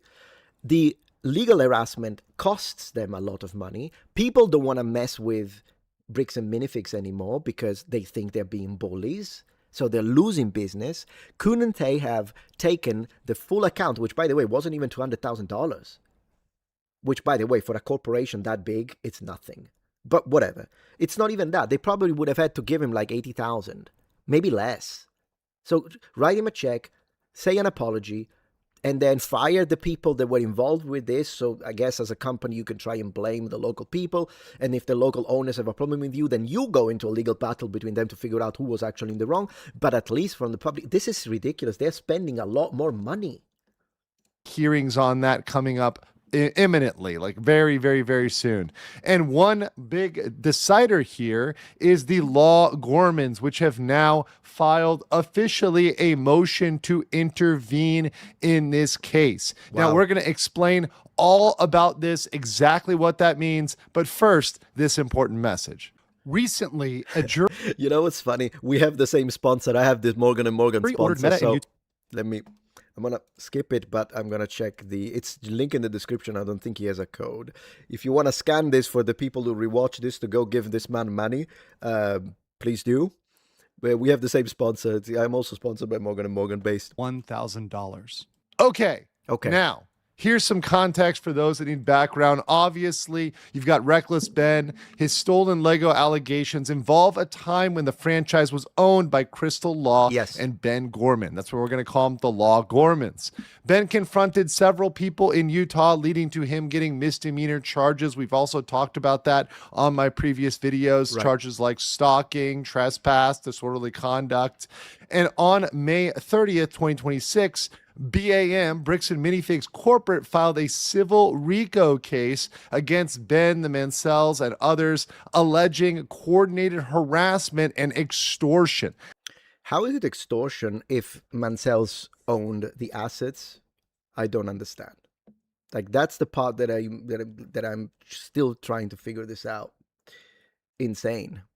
Now, that was huge because that came along with a TRO, a temporary injunction, which really stopped Ben from creating content. And he came out with a video. Useless. They don't understand this. What is it called? Strahan effect? Like, when you say you can't open your mouth, great. And you know who opened their mouth? So Ben couldn't mention the company anymore. We all know what company it is. It's Bricks and Minifigs. I had people even trying to say, no, maybe it's Lego. It's not Lego. It's not Lego. It's Bricks and Minifigs. You know what it is. And then everyone else did. Critical, Asmongold. That's insane. Some ordinary gamers. Like, I've seen giants. And what's funny is in all political spheres, like this Lego thing, Bricks and Minifigs, effed up so badly. The people on the left and the right joined together to attack them. People that like don't want to have anything to do with each other because of politics, they agreed on this one. That's amazing. I mean, the one thing the Bricks and Minifigs did manage to do is to create a temporary truce/alliance between the right and the left. How did they do that? Even the far centrists, bro. Atheists, Christians, everyone. Every single one. Explaining as much. Episode 3 is finally finished, but I can't post it or I will go to jail. I am no longer allowed to even mention this mystery company. Now, the Law Gormans have a separate lawsuit, a completely separate from Ben, separate from everything. They have a lawsuit going with BAM Franchising over an alleged wrongful franchise seizure. So they've got this separate lawsuit that they have an interest in going after against BAM. Goodness so gracious. Now what is it? Wrongful termination, maybe? Defamatory? Want to do is they want to come into the case with Ben, with Reckless Ben, and they want to intervene. Now, they are not going to be full defendants or litigate the entirety of the case, but what they're really concerned about is narrowing or dissolving that temporary restraining order that's keeping Ben from speaking. And so what do we've got here? Well, the first important thing for intervention is that they're not defendants, right? That's key. The other thing is that TRO is overreaching, and what it by having such a strong restraining order that keeps him from making any videos, that potentially chills free speech, right? It doesn't allow people to publish the truth, to get news out there. Yeah. And that's very important for them. Talking about that, sorry to interrupt him, but one thing I do want to say is this idea also that, you know, when we watched the 4-minute video from Reckless Ben that says, we made the video, episode 3, but we can't post it. There is a section of that video that really hit me as a content creator because he said they did sleepless nights to edit it. Now, these videos are monsters. And I know how much energy, time, dedication, headaches, ibuprofen, sleepless nights, overall being extremely tired, how long it takes to edit a video like that, let alone filming it, considering that differently from the kind of videos that I make when I'm just standing here at my desk next to my computers. For them, they had to drive, go to places, hire people, pay for hotel, lots of days and weeks of, like, it's insane. And they can't post it? Like that, it's insane for me. Because I know, you know, when you watch this as a watcher, someone who doesn't do content creation, you think, well, they made a video. Bro, a 2 hours video like that is weeks and weeks of continuous work every day. It is insane to not be able to post it. Like, I really feel for the guy when it comes to that. Given their separate fight with BAM, Bricks and Minifigs, and that could impair their ability, that could hurt their lawsuit and their discussion of the facts. If they're not able to discuss their case, that's going to hurt their case. So they're asking the judge to narrow or strike the takedown, clarify that the order does not bind the Law Gormans, or just decline to give a preliminary injunction. So say, hey, everybody can speak about things, there's no limits. And let's look at the legal standard here. This is very important. For intervention, there's really 2 types of intervention. Number 1, intervention as a right, and number 2, permissive intervention. There is a very strong argument under the rules of procedure, which I had a chance to go look up and discuss with some of my Utah colleagues. There's some strong points for intervention here under the permissive intervention. Yeah, of course, because law these kind of standards change state by state? That is because there's common issues of law and fact, Right. because the scope of the injunction is too broad, it's chilling speech, that's First Amendment, that's a problem, and because, and this is a very key fact, that restraining order mentions specifically Brian and Crystal, so it literally name drops them. And because they've got their names in that order, they've got a strong reason to intervene and to be pulled in this case. I love that he has a cabbage right next to him, by the way. Based cabbage. So Judgment. when you look at my judgment here and what I think is Okay. going to happen, this is a very smart, limited play by the Law Gormans to protect their own case while also getting good PR. Everybody is on the side against BAM right now. That's the thing, PR. It was a PR disaster, what the company did. I don't know how they don't get that. What do you guys think about the couple, by the way, the original owners that then got like fired and replaced? I don't know if I believe them or not. I watched quite a bit of this and I'm not sure. Now it seems like, and they're able to come in and say, hey, we're helping Reckless Ben. We're on the side of good here. We're coming in and doing a positive thing by opening this up, by not, have restricting speech, by allowing free speech.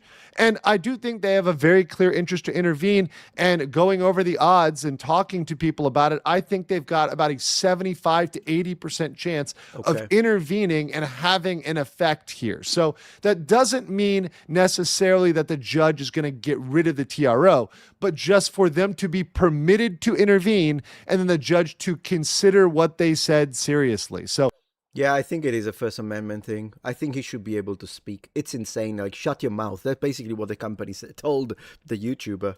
I think they're probably allowed to do that. Now, one clear thing here is not everybody can intervene. A lot of times, many people want to step in the case. They want to get involved, but the judge... No vigilante stuff, by the way. This is ridiculous. I watched a video on the second channel of CoffeeZilla's second channel where he was showing that there are people that are now going to completely unrelated locations and stores of bricks and minifigs to just harass and sometimes violently attack the workers there. It's ridiculous.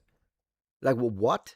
Why would you even do that? It's like a completely unrelated, it's a franchise. Like, if you have a problem with the CEO of McDonald's, would you just go to a completely unrelated state, a random McDonald's, and start flipping, I was going to say flipping burgers, that sounds like you work there. You're going to just start flipping the table, harassing and attacking people that are just doing their jobs. It's ridiculous. And also, I've noticed, like, one guy annoyed me. Like, the violent outbursts, they are the most obvious ones, that it's nonsense. But even people who go there to shame, they're like, have you not watched, they talk to, like, these owners of local stores, and they tell them, you're working for, there was this guy who said, you're working for the evil corporation. And then he said, you're working for Trump. I don't know what Trump has to do with this, to be honest. But then again, people with Trump deranged syndrome, I guess, see Trump everywhere. I wonder if they see the face of Trump in the coffee. It's like how some people see Jesus in the coffee, in the foam, or maybe these people's in the clouds, whatever. I don't know what Trump had to do with that, but whatever.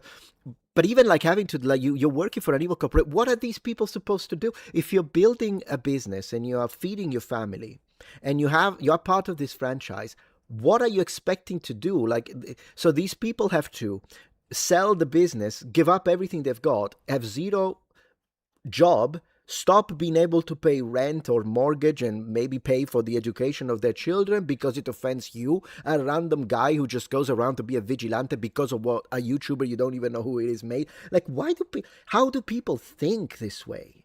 Just, if you have a problem with the corporation, you can support the crowdfunding. These are ways you can support the creators that you think are fighting for justice.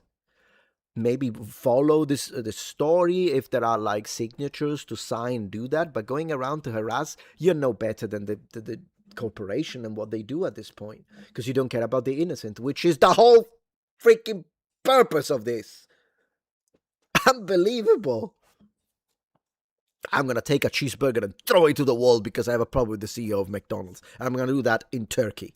says no. There's no, in this case, they don't have a right, 100% right to come into the case, but the judge has a good reason to permit them to come into the case. I think there's a 75 to 80% chance they come in on that. And if this happens, if this indeed happens, they're allowed to come in. Reckless Ben's part 3, his whole strategy now opens up. It gives him a lot more leverage. So I am absolutely waiting to see what happens with this TRO, with this hearing that is coming up very shortly. But I want to know what you guys think in the comments below, and I will catch you on the next one. Well, this was pretty good. Well, it's good news in general. It's good news. I really hope, because I really wanted to watch that episode 3, I'm going to say it. So first and foremost, I'm being selfless because I want the guy who did all the work. Let's see the video. But I also wanted to watch it.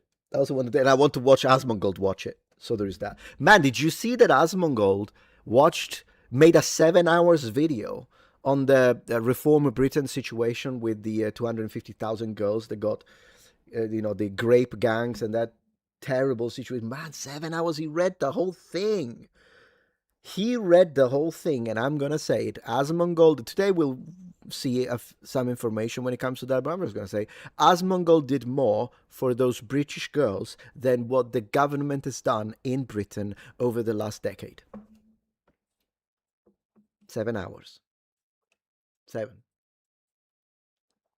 Incredible. Next topic.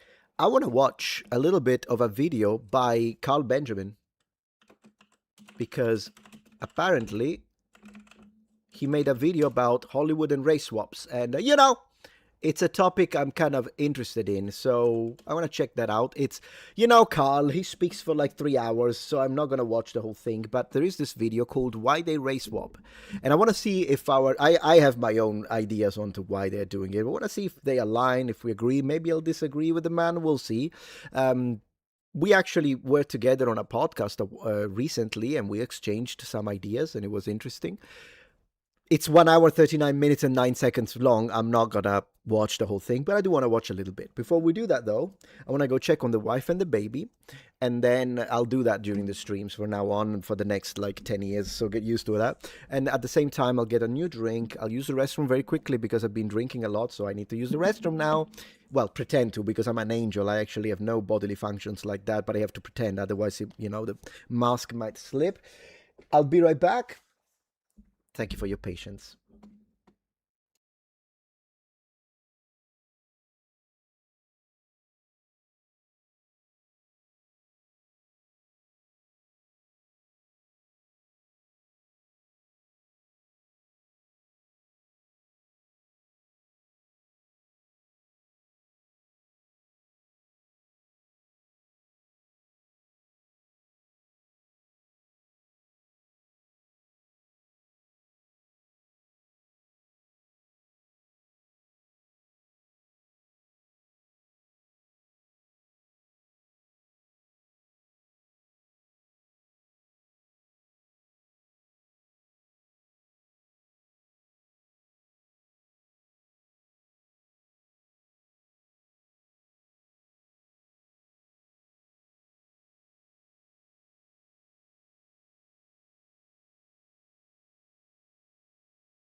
Brothers, you know what my wife just told me? By the way, my son is amazing because the baby.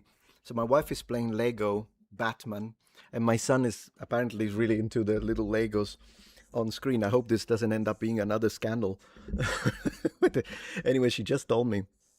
She was seeing a video that was saying that apparently, all the Europeans that have come to America for the World Cup, apparently they're trying to smuggle ranch to Europe, and they're having a problem with the TSA and the, I guess, border patrol to try and stop them.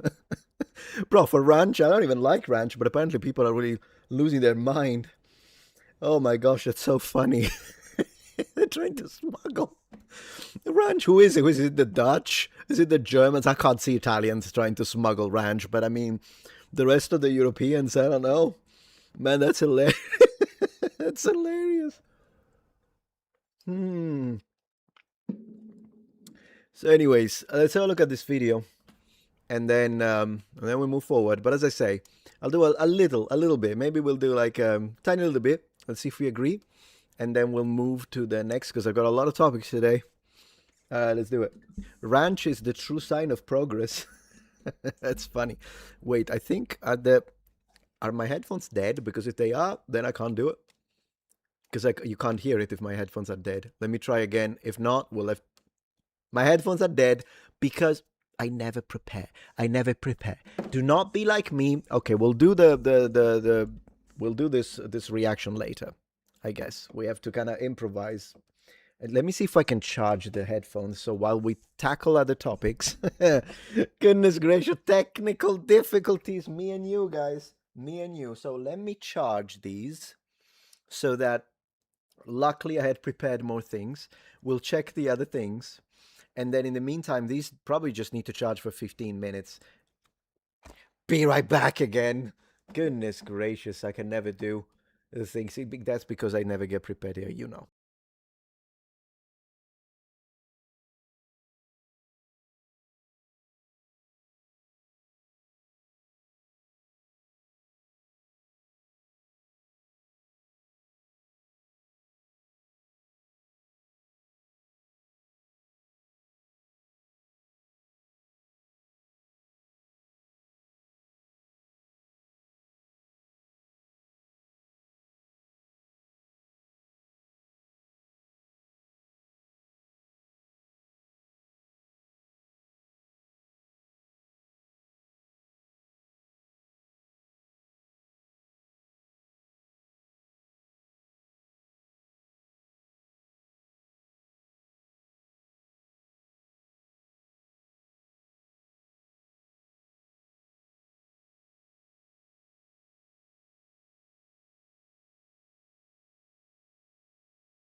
Professional YouTuber. Look at me. I really don't know why so many people put up with me and never get to the point, and then this and that, and not organized at all. It's a havoc mess. On top of that, I do this. So I do this on top of that. Holy moly. Anyways, let me check. While we wait for the headphones to charge, which is probably going to take like 15-20 minutes. In the meantime, I have a question for you that I have prepared here. And bro, we're back to trolling. I guess it's a trolling stream. And then I'll read a little bit of the chats. So, how can someone become a polyglot? Apparently, it's a question that people are asking. And I find it fascinating that the AI decides to say, well, to become a polyglot, M-dash, someone who knows M-dash again. Look, if someone asks this question, polyglot is a slur. Probably racial at this point. Like, as far as I'm concerned, we've got polyglot, N-word. Like, it's really, we're getting there. We're getting there. Because if someone is asking, how can I become a polyglot? And most likely the case is that these people don't even speak a second language yet. A polyglot. So if they're asking that, they're asking it because either they are already kind of working towards this idea of doing the little scam, the freaking scumbags. I hate them. That infect the language sphere and community where they are like, look, I speak 17 languages. I'm a polyglot. I'm a polyglot. And then everyone became a polyglot. No, I mean it. I'm going to show you. You're exaggerating. Okay. I'll show you exaggerating. I'll show you. Polyglot. Well, of course, there are the videos of people making fun of the polyglots. There are a lot of videos making fun of the polyglots. But brother, like you have no idea. It's like he's one of those that makes fun of the polyglots as it should be. How to become a polyglot? I became a polyglot. How I know 10 languages? How I know 15 languages? Polyglot. She's based. She's great. Friend of the channel, by the way. But there is a lot of situation. Polyglot. I'm a polyglot. Look at me. I'm amazing. I'm so special. I'm different. And it became a situation so full, not to mention him. He's probably one of the first who started this nonsense. It became such a nonsense when everyone is a polyglot, because really all you need to do if you have a camera is learn to say Guten Abend, Ni hao, Konnichiwa, Obrigado. For some reasons, I don't know why I didn't say good morning, but whatever. Bonjour. Look, I'm a polyglot. You memorize like a few sentences. Sometimes they don't even memorize them. I can see their eyes going beep, beep, beep, beep, beep. They're reading with an awful pronunciation. They haven't got a clue how to speak the language. Polyglot. So it became such a disease that you know what they invented? I think I told you on another stream, but I'm going to repeat it. That's what they invented, guys. I mean it. I mean it. Hyper polyglots.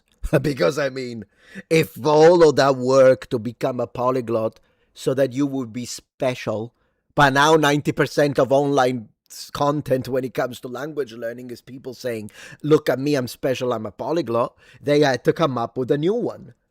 Well, you are all polyglots, fine. Me, I'm hyper polyglot.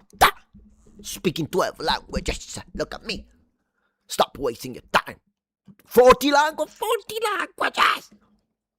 So, of the 18 languages, I speak 15 well. 3, I know 1 word.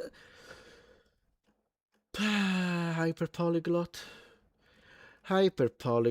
Don't you ever dare to use this word with me. I don't care.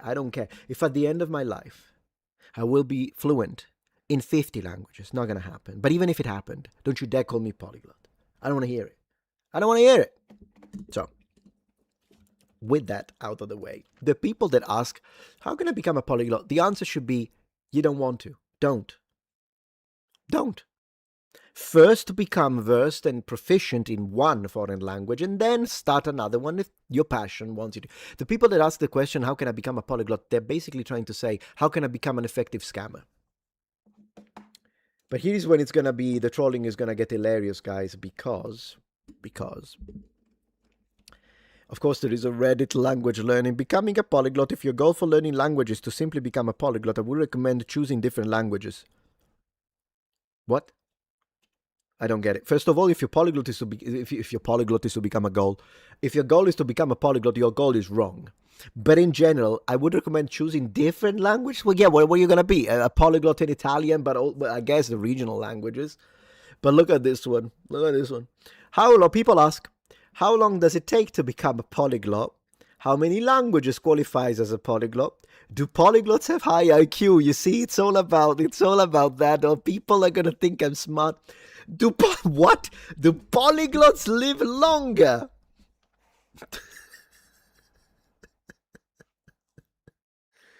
Do polyglots live longer? My guess is no, to be honest, considering all of the scams. Do polyglots live longer? What is the third hardest language? How rare are polyglots? These are the people that decide. If it's not rare, let me see. Polyglots, people who speak more or 4 languages, are extremely rare globally, making up 3% of the world's population. Hyperpolyglots, those who master 6 or more languages, comprise less than 1%. So, if that's the case, if this is data-driven evidence, then how do you explain that every other YouTuber in the language space on YouTube claims to be either a polyglot or a hyperpolyglot? And at this point, it's going to be now a mega polyglot. Please enlighten me with the facts. I need to see this one. Do polyglots live longer? The result of this analysis showed that bilinguals were 1.11 times less likely to develop accelerated aging. Oh, I see, because if you use your brain, right, but then you have to learn the freaking languages. Trilinguals 1.25 times. I'll let my wife know. She'll be happy. She's always like scared because she's a little anxious. And polyglots speaking 4 or more languages 1.41 times less likely. Well, that would be... It depends. Define speak, though, because if this is fluency, then we would have to define fluency, like speak to what level. An additional analysis that grouped participants by age suggested the same protective effects. Well, then good, I guess. There we go. So, to people, rather than, why should I become a polyglot? So you can live longer. There you go. You got to do it right, though, because you could trick the poor people that really they are struggling to learn one language, and then they see you pretending to know 50. And then they're like, well, maybe I'm doing something wrong. In fact, it's bad for goal setting and stuff like that and personal worth, but whatever. And then they like click your video. Live longer. Okay, do polyglots have high IQ? Polyglots do not necessarily have higher general IQs than anyone else. Language acquisition. Oh, no. How are you going to pretend to be so smart now? Uh-oh. You know what? I'm going to look into this one. It's from the Education Resources Information. I'm going to click it and I'm going to save it because I'm going to make a video. Maybe this will deter because a lot of this situation is ego, which is one of the reasons why, not all, but a lot of this I'm a hyper polyglot tend to be quite young. I'm going to be honest with you. There is the occasional old boomer who's like, look, I'm a polyglot, but a lot of the people, they say, look at me, are in the early 20s because, I mean, that is a characteristic of teenagers all the way to up to, usually you grow out of it. I'm so special, I'm better than you. You grow out of it, right? Usually. I guess not always. Case dependent. I'll read chat in a second. Language acquisition relies most on specific cognitive tools, such as working memory and pattern recognition, combined with consistent practice, motivation, and effective learning strategies. Yes, and also, rather than raw intelligence, which already raw intelligence is difficult to quantify because there are different versions of intelligence and applied intelligence, and a lot of the times what we call, oh, that's so intelligent, it's so smart, it's actually wise. A lot of the times what we consider to be intelligence is wisdom, which is well-applied intelligence, really, or well-applied knowledge, in a way. But whatever, we're not here to define and go into the pedantic characteristics of what the definition of single words. But I will say, yeah, and a lot of it is also believing in yourself. I'm going to say that. Because in my experience, I've had over a decade of teaching languages, the reality is that a lot of the students that quit is because they set unrealistic goals oftentimes. This is one of the reasons why I'm such in a warpath with the fake polyglots, because they tell you I can pick up a language in 3 weeks by my method. Then of course it doesn't work. Memorize 10,000 words a day. I did not make that one up. There's a clown that says, or even people that say I learn 1,000 words a day. Shut up, you don't. But the problem is that they set these weird expectations. And so of course when a regular student who doesn't have experience and hasn't actually learned a language, they see that, and then they see that they're struggling to memorize 3, then clearly they think it's not for me, and they give up. So believing in yourself is fundamental for reaching fluency in any language. Ancient or modern, it doesn't even matter. You need to believe you can achieve that goal. And in order to boost that personal confidence, then you have to have people who explain to you what realistic goals are. And this, in fact, translates to other sides of life. Because if you think about it, I've had friends who wanted to start a YouTube channel because they saw that I reached a reasonable level of success. I'm not like this wow VIP guy, but also the channel is not dead. People that keep saying, oh, your channel is dead. Bro, I am not showing you the finances because I don't want to flex. But you wouldn't call that dead in any way, shape, or form. It's really good. It's going well. Okay, the channels are doing well. But whatever. They only say that because that's what they would want reality to look. They would want me to fail, but I didn't. And that I would say, is poisoning the life of these Redditors, because, I mean, stop hating, get a job, and you'll be successful. You'll be able to afford nice stuff like this Macintosh original, and that's that, you know? So you don't have to spend your time hating on people and hoping that they wishing for them to fail. That's such a dark way of living. It's like, whatever. I wish you all success, in fact, including the Redditors who hate me. I wish that you can change your life around and you can find success and happiness and love in your life. That's my message to to the Redditors that make hate content about me.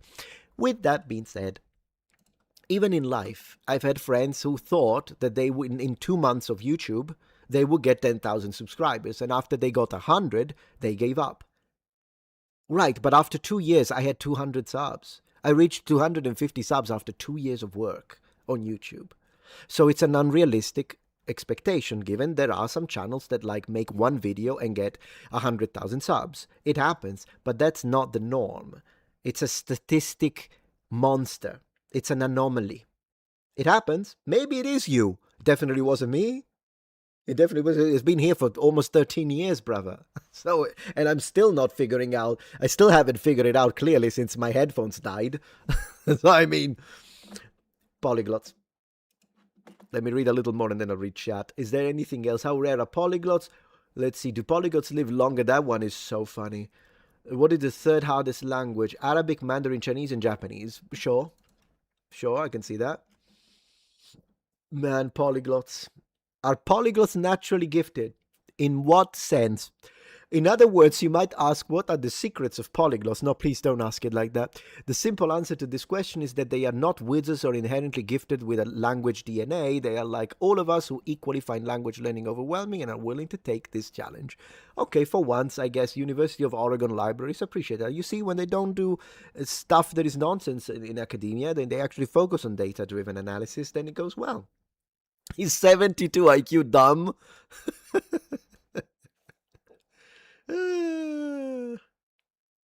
What shortens life the most? What is it with lifespan and language learning? I don't get it. What are we even doing? What is it then? Tobacco smoking. Great. Okay, guys, this is the day you stop. Here's my motivational speak for today. We just read it.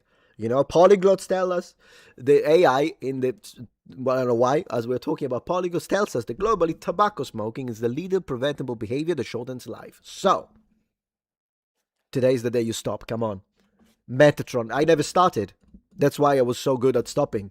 I stopped even before I started. So, I never spent. You would not only here's my TED talk against smoking. If you're smoking right now, this is the day you stop. Here's the thing: not only it's terrible for your health, we just saw it. There's data everywhere. This is why they print it on the freaking packets that you never read. It is what it is.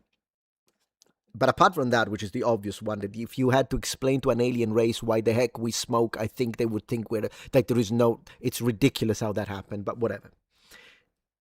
The reality is there is the financial aspect to it. Literally every time the people complain, like once I showed my my collection of stuff, because I love collecting things. I have a collection of vintage computers all the way down to 1977. I've got a bunch of miniatures that I paint, Warhammer stuff. I've got like vintage video games. I've got, as you know, armor and weapons and that kind of stuff that I enjoy collecting. I love collecting stuff and accumulating things that have a meaning for me, for my passions. And oftentimes, like I showed that video, and believe it or not, on my third channel, Metatron's Protector, there were people in the comments telling me this is disrespectful towards poverty and people who are poor that can't live such a rich life. And I'm like, hold on a minute. Yes, if there is someone who is struggling to reach the end of the month, well, I hope that they take it the right way. Like, I'm sorry if that made you feel bad, but I hope you instead, like, if you can't afford this stuff and I share the stuff I like and maybe you like it more, you can kind of live vicariously through me until you solve your financial situations. That's the way it was intended to be. But the reality is that this does not require to be rich in the slightest. The Warhammer collection I've been collecting since I was 13. I'm 44. I mean, over these years. But the reality is I never smoked. You know how much money... I'm going to Google it. How much money does the average heavy smoker spend every month? I'm going to check it. Bro. Yes. Okay. So this is the day you stop smoking. Check this out. An average heavy smoker smoking 1 or 2 packs per day. Well, that's a lot. That would be my dad, by the way. But let's half it. One spends between $300 and $600 per month on cigarettes alone, totaling $3,600 to $7,200 a year. So let's do an average 4K. 4K. In 10 years, that's $40,000, which would allow you to buy, in 10 years, what I put together in 20. You would have a full room of all sorts of fun shit. Instead, you literally burnt it into smoke. Literally. So, I mean, guys, it's the reality. If you think, man, I wish I could afford this, so stop smoking. You'll be able to afford it. It's that simple. It's really that simple. Polyglots. Let me read chat a little bit, and then we go get the. And then we go get it. We go get the headphones. Metatron, someone literally tagged you and said Helen of Troy was black. WTF. Yeah, I know. But I prefer it when they do that, actually. I like it. Because there is the other side that says no one believes this. No one believes that Helen of Troy was actually black. No, I prefer it when they tag it, so then I can get it and smack it to their faces.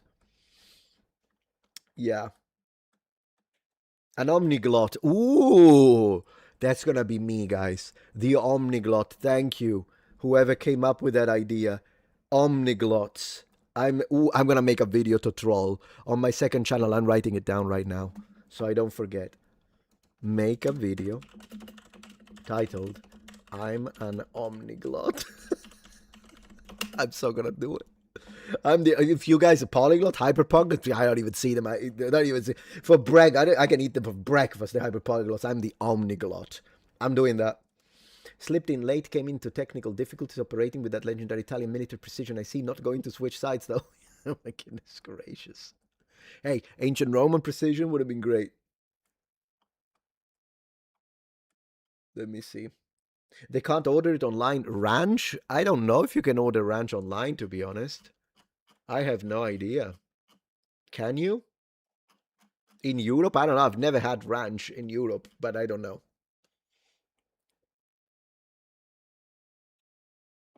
Let's see. How are things on Rumble over here? I don't do subsistence, own my home, and have solar. I can afford toys and friends who make 4 times as much. I do can't. Yeah, because, yeah, I can see that. That's pretty cool. Let's see.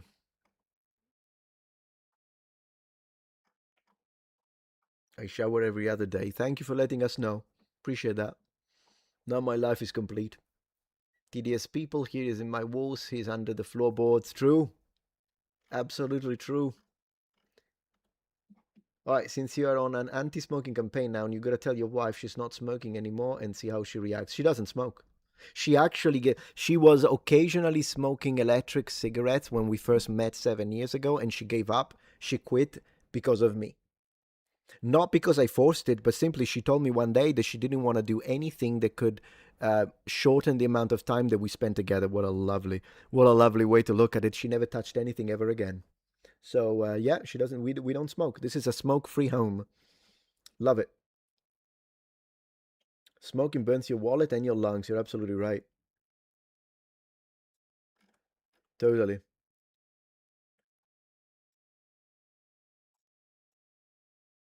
CCP won't be good with that. Goodness gracious. Oh, it was a pun. She smoked. Okay, I get it. Now I got it. Thank you. Appreciate. I did not get it. I did not get it. I did get it now. How are things on Twitch, by the way? If you're asking if 72 IQ is dumb, you have already answered your question by asking. Oh my gosh. Oh, because you mean they got 72 probably. My gosh. I don't know how accurate IQ tests are, to be honest, but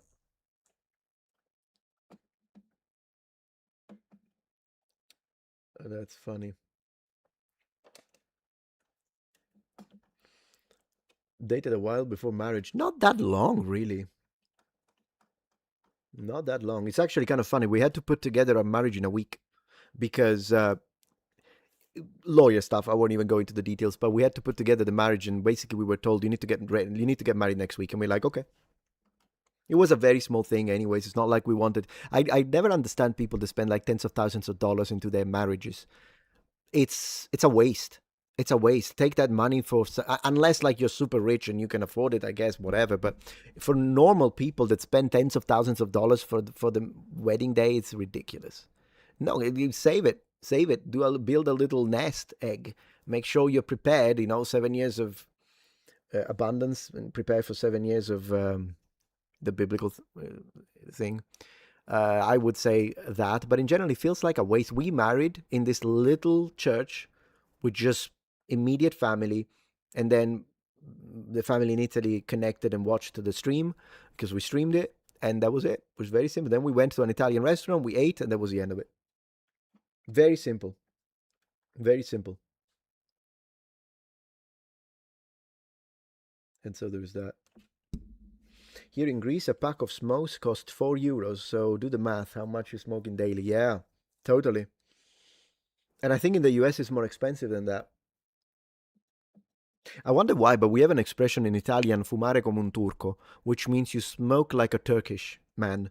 I have no idea why we say that, but when you want to say someone smokes a lot, we say you smoke like a Turkish man. I have no idea why we have that expression, but we do. I guess Turkish people smoke a lot on average, but whatever. I wonder how ancient of an expression that is, to be fair. How old it goes. Crazy stuff.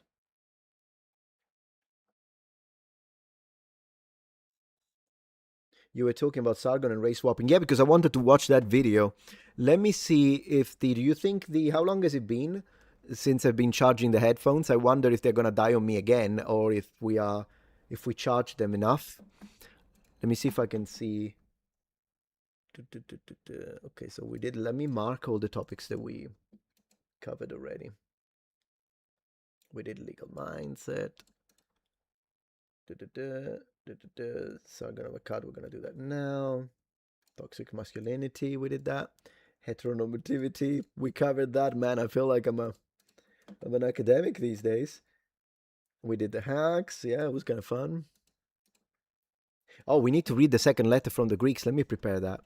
A letter from the Greeks to Nolan. You told me that the video today was me reading the first open letter written by the Greeks. I think it was in Greek City Times, the website.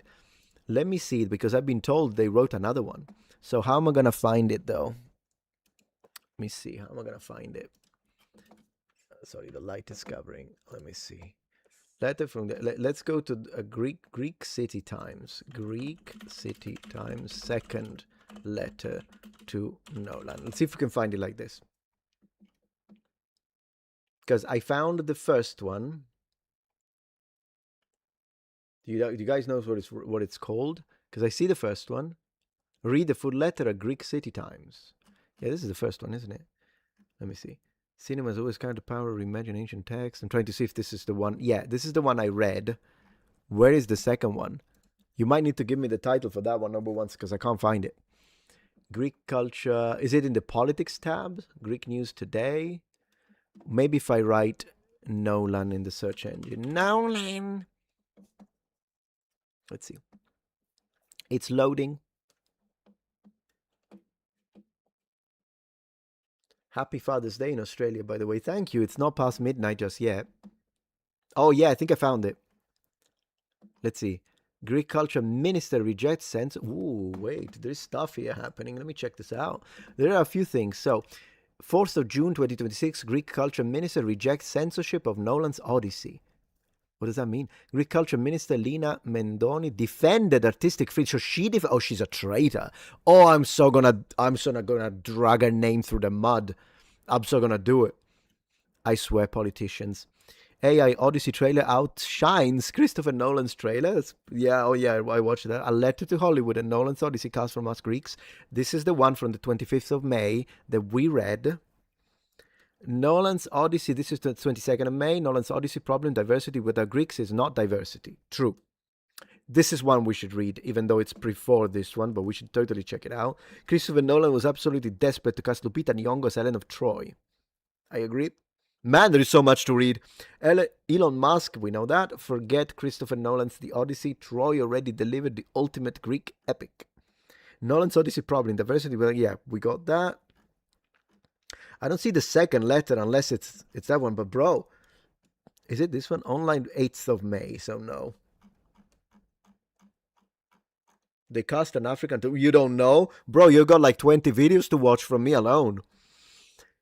I want to see this one about the Greek culture minister because this is insane. Let me check it out. Check it out in the meantime. So, Greek City Times. Greek culture minister rejects censorship of Nolan's Odyssey. But no one is trying to censor it, by the way. We're criticizing it. So already this is a misinformation campaign. Greek culture minister Lina Mendoni defended artistic freedom, dismissed calls for state intervention over Christopher Nolan's upcoming adaptation of The Odyssey, and outlined an ambitious pipeline of cultural progress across Greece projects, describing the country as, open quotes, a vast cultural construction site, close quotes, with around 900 projects underway, which has nothing to do with Nolan casting black people to race swap the Greeks and not casting a single Greek, by the way. In a wide-ranging interview with Lifeo magazine, Mendoni argued that culture must be treated as a strategic national investment rather than a passive area of state protection. Man, that's political talk if I've ever heard it. Ooh, if anyone is Greek, Nolan, does anyone of you know this person? You should do a debate on the Odyssey movie with David Miano. That could be interesting. I don't think we're going to think alike, but at least the guy is respectful. Let's continue. Addressing debate surrounding Nolan's Odyssey and criticism over casting speculation. It's not speculation anymore, apart from Achilles. Mendoni said Greece's film incentive body-funded the production through established merit-based procedures and stressed that the government does not intervene in artistic content. Well, hold on a minute. No one is asking for the Greek... Well, okay, I did say that Greece should sue Nolan, and I doubled down on that. Fine. You don't want to do it? Okay. But you gave $6 million. Greek politicians gave some Greek politician gave $6 million to Nolan because of merit, she says, and Nolan didn't cast a single Greek and race swap the shit out of you. And now the Greek people are mad that their hard-worked money of the taxpayer Greek people went to funding their own erasure. And now you're going to tell us, we don't intervene. Well, you intervened all right when he gave him the money. Nolan hates white people. Yeah, he bent the knee. Art is not censored. It is not the role of the state to dictate how a creator interprets a work or a myth. Oh, they called it a myth. I can't believe it. She's going with the same myth nonsense. It's not a myth. And even if it were, it doesn't belong to Nolan and the race swappers to delete and manipulate maliciously, because we know it's malicious. Are we seriously discussing whether the state should censor Christopher Nolan? No! Clown! We're saying that Nolan is a traitor. The state should censor. It's not like you could anyways. Like, what are you going to do? I guess you could the state could prevent the movie to be cast in Greek theaters, I guess, and you don't want to do that, fine, don't do it. No one said to do that, though. Mendoni also defended public investment in culture. Of course she did, rejecting criticism over spending priorities. This is what this is all about, then. They don't want to admit that they funded Greek deletion. She's a Metatron. She's a notorious woke minister of Greek government. Everybody, we know her. Yeah, I mean, she sounds trash. She sounds like she's trash, to be honest. Holy moly, the idea that everything that can be provided free of charge, without cost and without investment is easy but cheap populism, she said. Oh my gosh, the straw manning in this woman. My gosh, guys, you have to deal with this in Greece? On top of Nolan? My heart goes to you, Greek people, as always. I'm always on the side of, populism, that's me. Populism. I'm a populist for the Greek people. On major heritage project, the minister confirmed that the reopening of the old Acropolis Museum is expected in autumn 2026, irrelevant. Rather than converting the historic site into office space, the government decided to restore its museum function and transform it into a venue combining archaeology, contemporary art, and emerging. Fine. All beautiful and dandy. Has nothing to do with this, though. She said that the museum's first major exhibition will feature work by, I don't care, discussing accessibility concerns of the Acropolis of Athens, I don't care. She also defended plans involving upgraded visitor services at the Acropolis, including managers, facilities, and service, but okay. Open quotes, we are closer than ever, she said, adding that Greece would continue pursuing permanent reunification through diplomatic engagement and international institutions. Once again, why do people say that I am the one who uses word salads? This is a word salad. And it's not even a Greek salad. There is no feta cheese.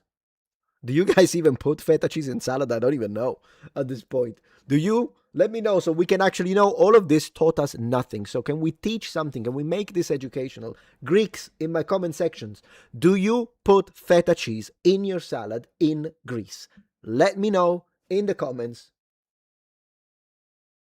Let me know. You're telling me that she's a clown. I know. Tell me something I don't know. She's a descendant of Ephialtes. Yes, my friend, absolutely. She's betraying not just Sparta, she's betraying the entirety of it. You do? Boom, guys, they do. Okay, so please put the feta cheese in your salad and you can be more historically accurate than freaking Nolan. Now she's talking about underwater archaeology. Okay, stay updated. So she said nothing. She said, don't complain, this clown said, don't complain about Nolan casting black people as Greeks, then getting a bunch of English, and then the Punisher as Greeks, and then say Americans, and then say, if you have a problem with it, you're racist, with the black people only, because if you complain about the Anglo-Saxons, no one has anything to say about it. But if you complain about black people, you're either told, no, she could totally be black, and if you don't think that, you don't know history, which is what Sunny said in The View. I debunked her. Or you'll be told, do you have a problem with race black people on screen? This is what this is. I'm disgusted by this article as usual. Well, not the article. The article is calling her out, actually. So the article is fine. It's the usual stuff, bro, I swear. It's like they're cookie cutter these days. It's cookie cutter. It is cookie cutter. No decency. No honor. Nothing. It's not diversity without the Greeks. I'm going to defend that until the end of days. Let me get the headphones. We're jumping into reaction content, my friend. Slop. That's me. The grifter.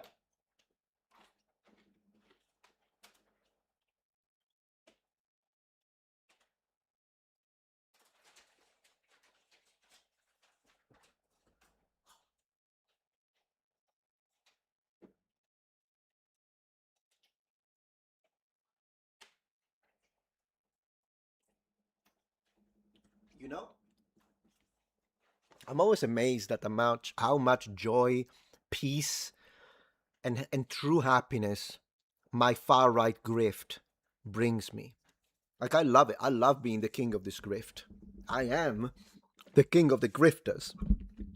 This is me.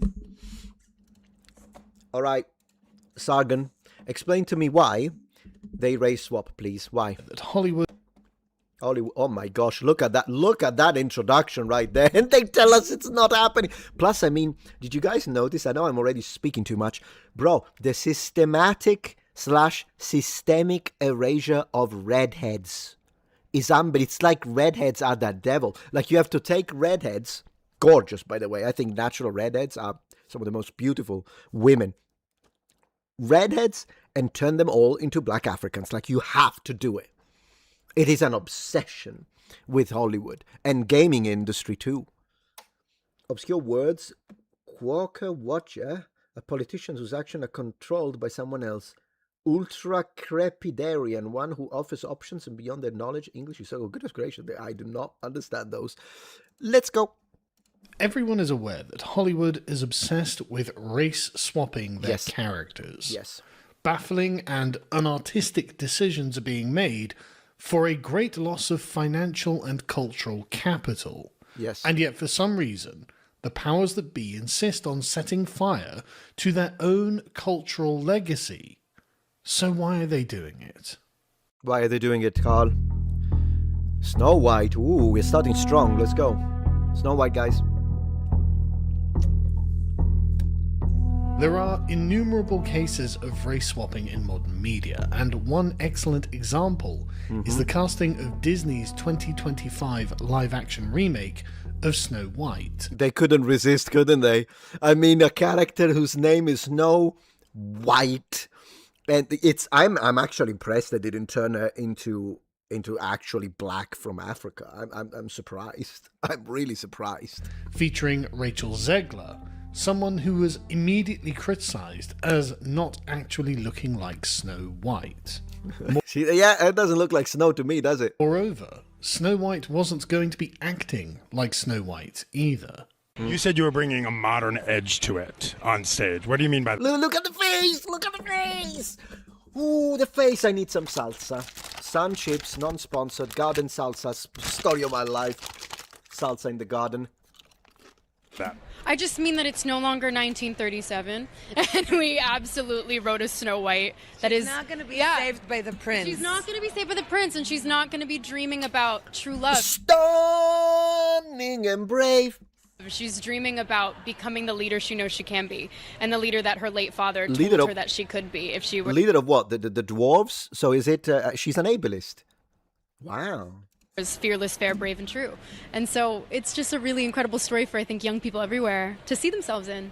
No, Incredible in the sense that we cannot believe it. Like, it's incredible. White is running for president. I'm launching my campaign. I am. Instead of being a story about an evil queen who becomes jealous of the beautiful girl with skin as white as snow, the story was to be about political resistance to the evil queen.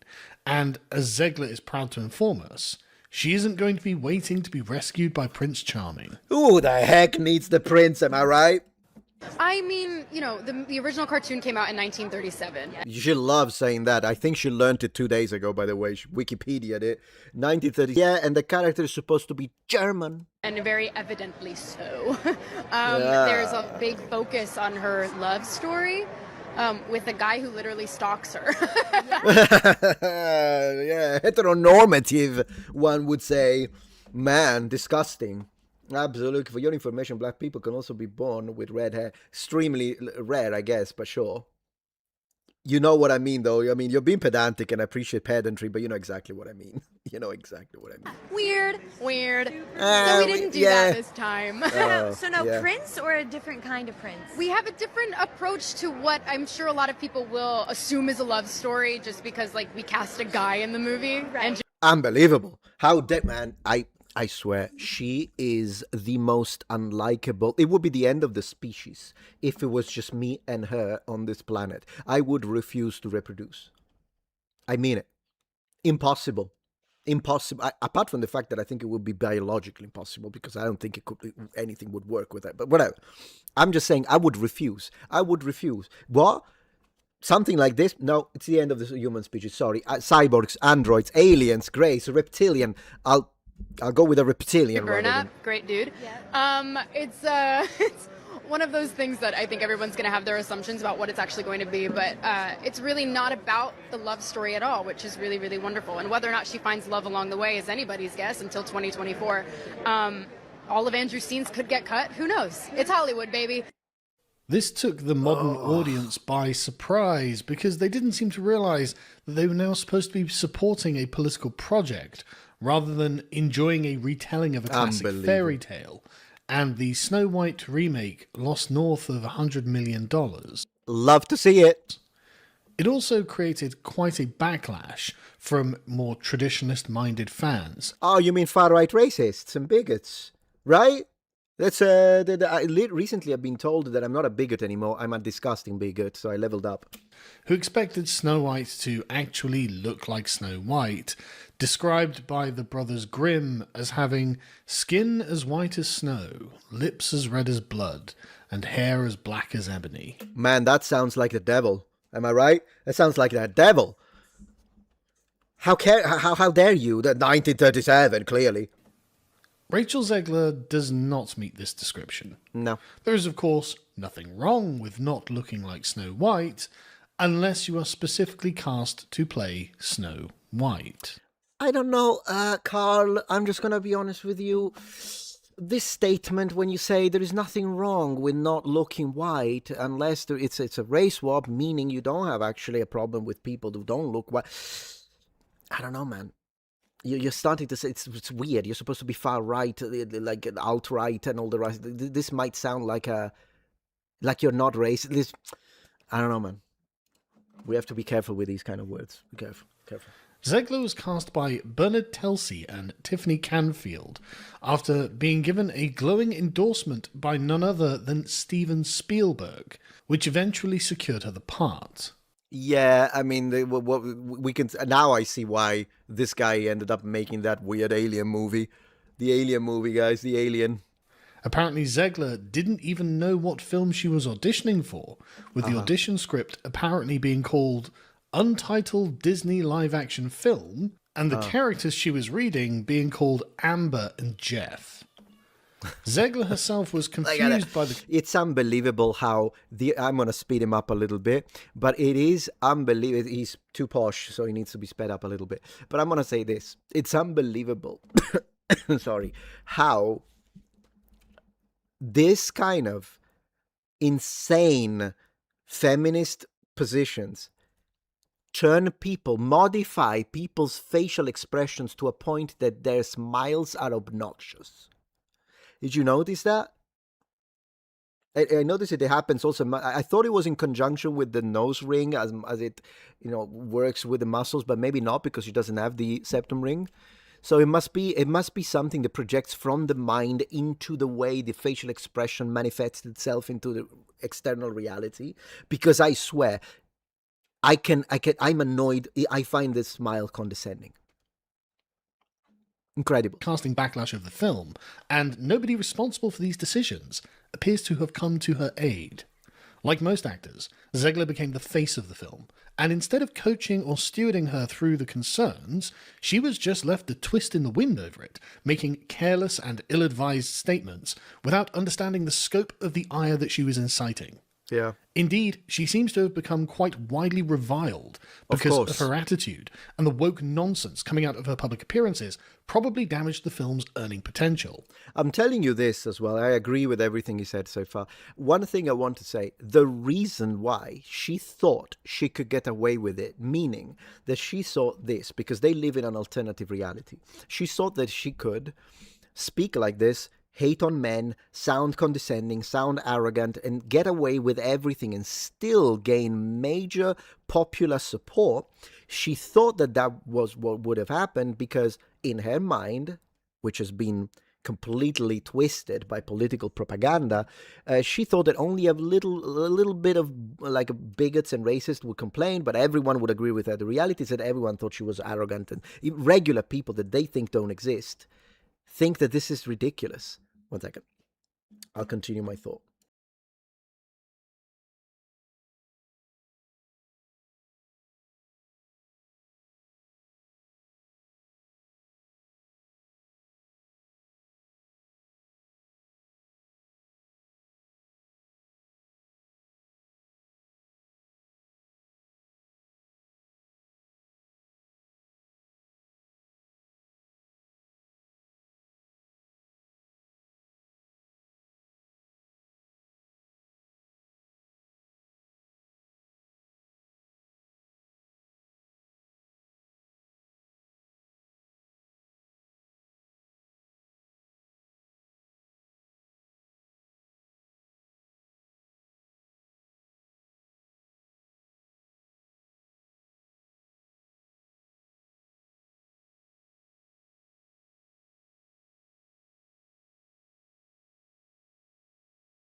Be right back. 1 second. We need to check a thing about the baby, and I'll be right back. 1 second.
Sorry about that.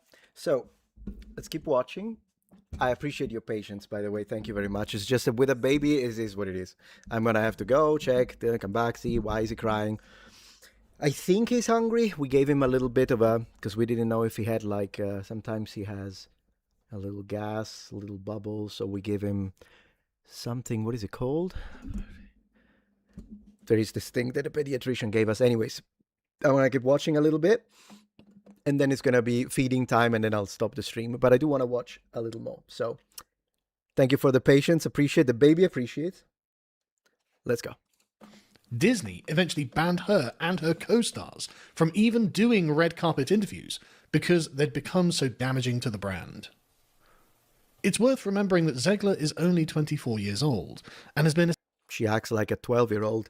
Yeah, gripe water, thank you. We gave him a little gripe water.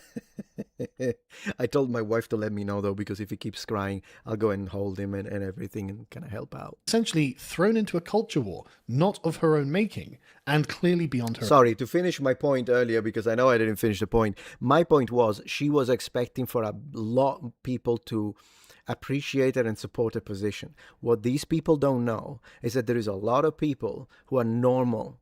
There is plenty of people who are not even political and find this annoying.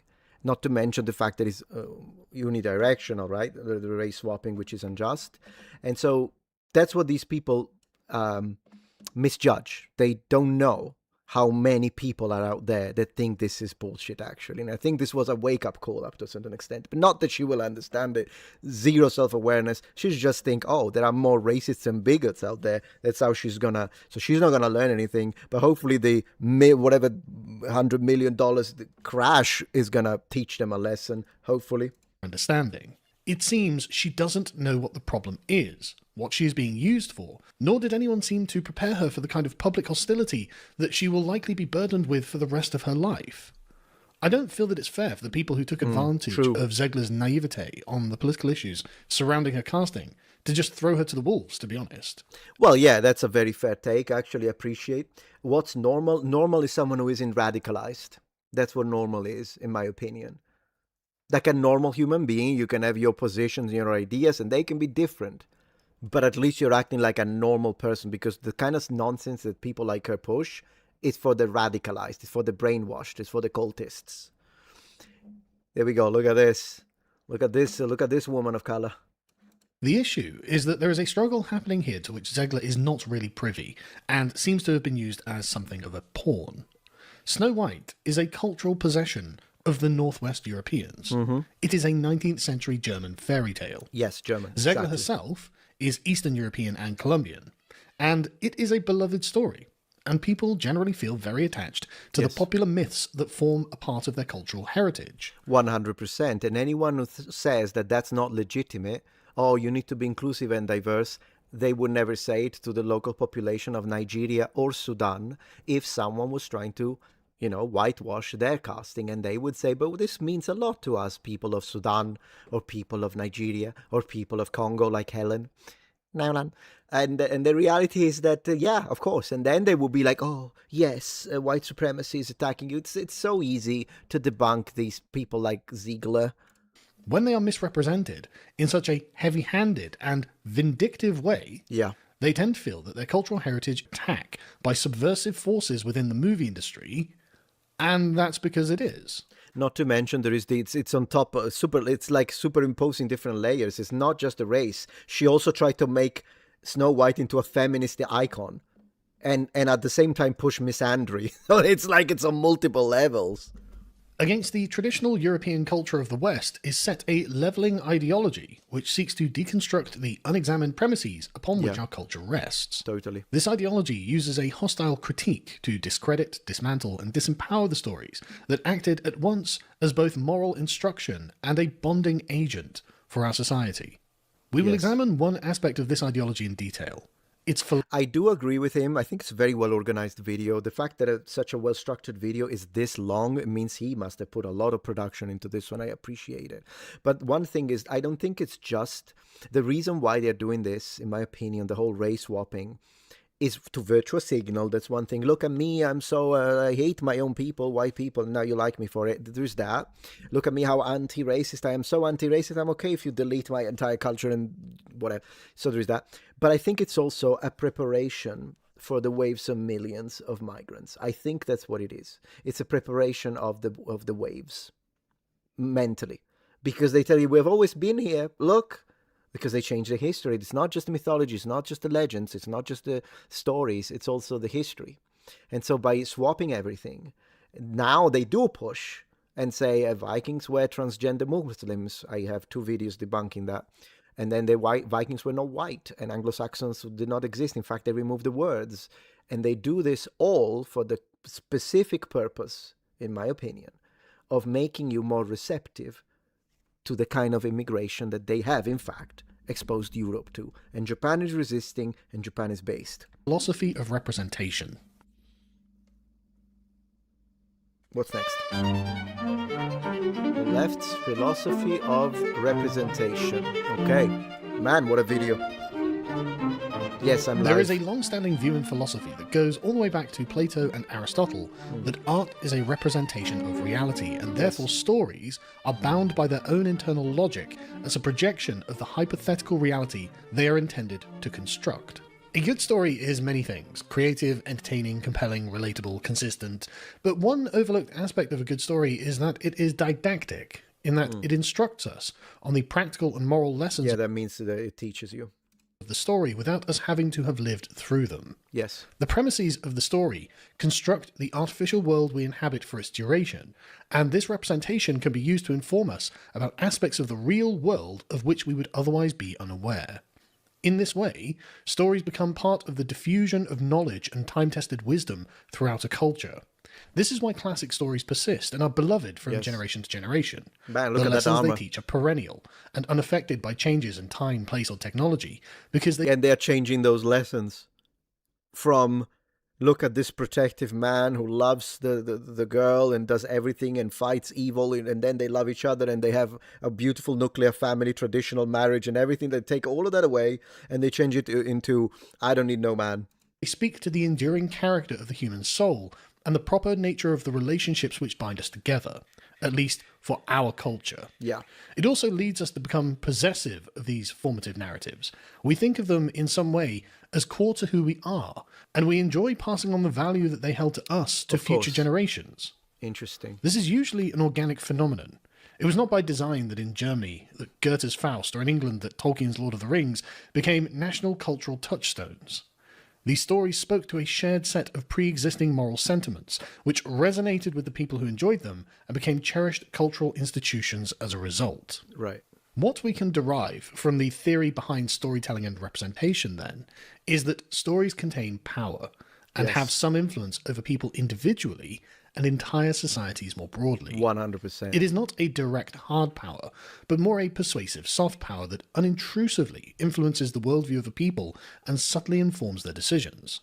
These cumulative choices help determine the character of the civilization and the people who carry it. The stories that we produce have the character that they have. Aha, good King Arthur.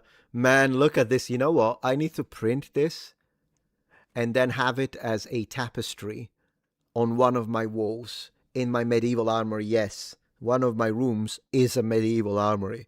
I'm still working on the wooden shelving unit and whatnot, but guys, it's happening. It's happening. Because this room is more like vintage tech, the one where I film. But there is another one over there. There is another one over there. Man, I need this. I need this tapestry. Why did you do this to me, Carl? I just had a baby and now you're making me gonna spend money in this. This is incredible, though. You know what it reminds me of? Knights of the Round for Super Nintendo. Look it up. Amazing game. They are a reflection of the people who tell and enjoy them, and shape future generations in turn. Yeah. Left-wing philosophers understand all of this, and realized that if they could intercede in this natural course of events, then perhaps they could wield this soft power to change the world according to their own ideological disposition. I think that we can look at 4 different philosophers and tie their work together to properly understand why this is all happening. Okay. Why the left is obsessed with race swapping. While under arrest by Mussolini's fascist government, Italian Marxist thinker Antonio Gramsci had papers smuggled into his cell, and to pass the time, he wrote down his reflections on politics, philosophy, and revolution. Man, I wasn't expecting this one to go into actual history and historical analysis of fascismo. The Italian came out of fascism and Marxism. That's insane. These papers were posthumously published under the name The Prison Notebooks. In them, he makes many observations from the perspective of a failed communist revolutionary on intellectuals, philosophy, the problems of Marxism, power politics, Italian history, and American ideology. But the point of particular interest for leftist intersectionalism are Gramsci's thoughts on the relationship between the state and civil society. He distinguished between two kinds of intellectuals in society that he called traditional intellectuals and organic intellectuals. And we're going to see what this difference is. But I'm going to say what's funny is that if you could resurrect any of these historical leftists, they would think that the woke stuff that's happening, it's nonsense. And you know how I know that? Well, my own cousin, who is a member... Let's just say that I have two cousins that are very, very, very far left. We love each other. It doesn't matter, but we can't speak politics. It is what it is. It is what it is. But he's a great guy. He's very generous. Imagine that. He's a far left atheist, and I'm a center right Christian. But we get along, you know. That's actually, it could be a good message, I suppose. Because again, he's like a brother to me. What's funny though is that he absolutely hates woke nonsense. He hates it. So it's like we're playing a game together, and then something insane happens that you know what it is, like the swaps and this and that, and then he looks at it, and like even Street Fighter 6, he saw the beginning and he uninstalled it, and I'm like, so this guy who's basically a communist, he tells me, hey, I uninstalled, what is all of this woke nonsense? And I told him, spoken like a true right-winger. Spoken like a true right winger. He laughs when I say that. But bro, this is the reality. Sometimes it doesn't even feel like left, in the sense of like someone like, what's his name? Hassan Piker is dressed in Gucci and pretends to be a spokesperson for class struggle and proletariat. I can't have it. I can't have it. And neither could the historical leftists. It's like ridiculous. Traditional intellectuals are, in some way, a part of the structures of the state, and therefore find themselves unconsciously aligned with its preservation and advancement. Priests, teachers, scholars, administrators, lawyers, anyone who works with their mind in an institution helps promote the ideological hegemony of the state. Right. Hegemony is a key concept. I guess then anarchists would hate that. Do you guys think anarchy, because traditionally we consider anarchy as a far left position, is it? I mean, maybe far left, but if you look at two different, not that I want to go into political science right now and whatever, but I was just saying, because normally we think in terms of left-right, which already is kind of, sometimes I'm feeling that's not sufficient with how much diversity of thought there is there, even within political ideas. But whatever, we usually think of left-right, and then we use the second axis as authoritarian, libertarian. This idea that it's strange, because communists, like historical communists like Stalin, clearly far left authoritarian. But anarchy is the opposite of authoritarian state. Anarchy is like, what, the extreme libertarian end of the axis? It is strange though, because in America, usually, like, conservatism is for small government. So how is that opposite to anarchy if that's left? Because in America, it wants big state. Usually left is kind of a bigger government idea. That's why, I mean, oftentimes left, right, up, down, and all these discussions are not really apt. They're like an approximation. Because, yeah, anarchy is no government. But it's like you say, it's a centrist position. Is it, though? Because oftentimes at least usually it's considered left-wing. But then again, of course, it wouldn't work. That in theory, anarchists should not like something like authoritarian left, such as, you know, the USSR and that kind of stuff. It is confusing because I think it's not apt. It's an approximation. That's what it is. It is an approximation. That's why oftentimes when we talk about political labels, if you that, for instance, there are people in the comments that have share my political ideas, but then sometimes they say something I'm like, I disagree with that. And then there are people in the comments who, some of you sometimes tell me I'm left of center, so in theory we disagree. But then you tell me you hate the race swapping, and I'm like, okay, then we agree on that one, which tells you that oftentimes when we say one label, in reality, it comes with a baggage that it's not always complete. I don't take the whole baggage. I have my own ideas on certain aspects, and I prefer to have like a little bit of, yeah. So that's what happens with labels oftentimes. For Gramsci, and he uses it to mean moral, cultural, and intellectual leadership. Okay. It explains how the powers that be manufacture consent from the general population. Manufacture consent from the general population. Ideological dominion of the state determines what passes as common sense for society. The state maintains its hegemony by use of its traditional intellectuals, and in Gramsci's view, only the organic intellectuals, that is, intellectuals who arise from particular class circumstances without loyalty to the current hegemony, can find themselves able to resist it. You know, that's an interesting point, because if you think about it, that unfortunately, while there were plenty of intellectuals, and some of which were extremely brave, who did write and go against the powers at play during the 20th century with the totalitarian regimes, such as, fascist Italy, Nazi Germany, and communist Russia and whatnot, and the rest. But the reality is, and oftentimes that was very brave, and some ended up in concentration camps. But the thing is that there were plenty of intellectuals and academics that supported it, supported the regimes, and bent the knee. And I see this happening a lot today. Like, there are a lot of people who belong to the academic class that push nonsense, even if it goes against the very science that they should be pushing, that they should be following. So the idea of logics, reason, and evidence-based data analysis. They will pretend that's not a thing because they need to push the message. In my opinion, their PhDs should be stripped. And I've responded to quite a few. They should lose their positions. They should lose their position. I don't want government intervention because I'm pro-free speech. But I do want repercussions for people who betray the public trust when they have positions that then have to do with the shaping of our new generations and the way they think. Because a lot of university these days, of course, if you do like engineering, if you do like these kind of like very scientific, hard science, it's less affected. But when you go into areas where you're literally teaching kids, within the social sciences, for instance, you're teaching kids what to think instead of how to think, then that's when you're going to have a problem with me, and you are betraying public trust. That's what I think. And it is what it is. I want to see because I noticed that on the thumbnail he showed Little Mermaid, and there is one thing in there. He doesn't actually go into the Little Mermaid, but I do want to say this when it comes to the Little Mermaid, guys, because they're going to gaslight you. They tell you, I've seen people saying that while with Snow White, they can't say she wasn't meant to be white because, I mean, come on. But with the Mermaid, they did try that. Did you see it? With the Little Mermaid, I don't know if Carl Benjamin saw this, but with the Little Mermaid, they told us, well, in the original Danish story, she had green skin. So why are you talking about historical accuracy when we race swap it? I checked it. The description in the original language says, as she reaches her white, beautiful arms towards the boat. Oh. Not only white, but why? Well, because it was made in Scandinavia. Who gets more white than that? So obviously they're gonna describe. It says that. Oh, really? You say yes, my friend. It's how it's described.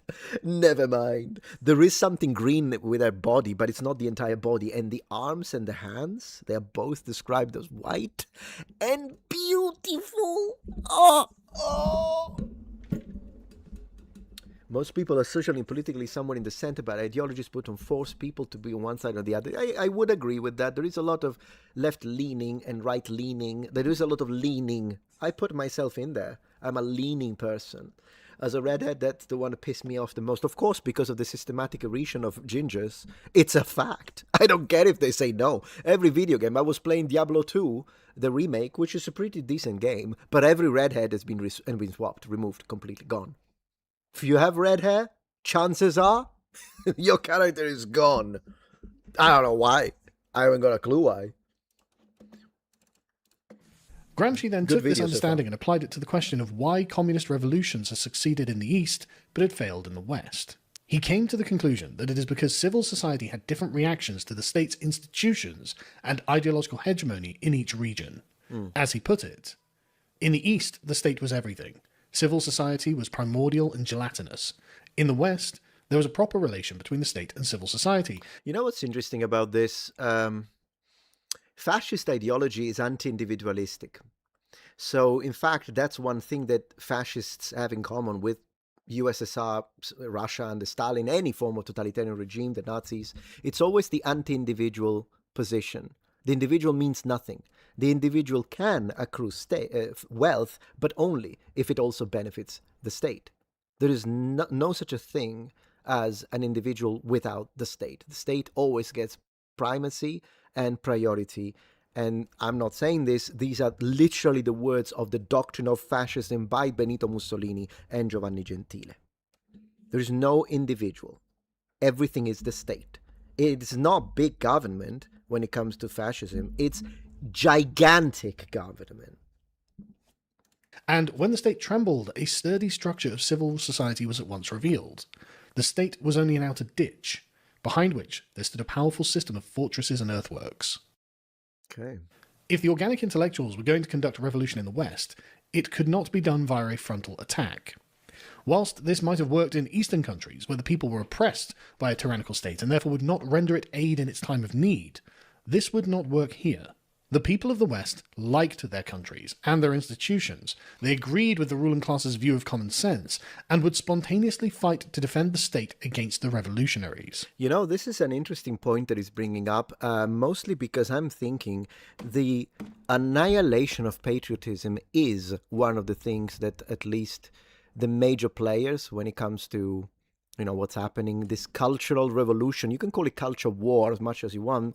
I think it's a cultural revolution more than a cultural war.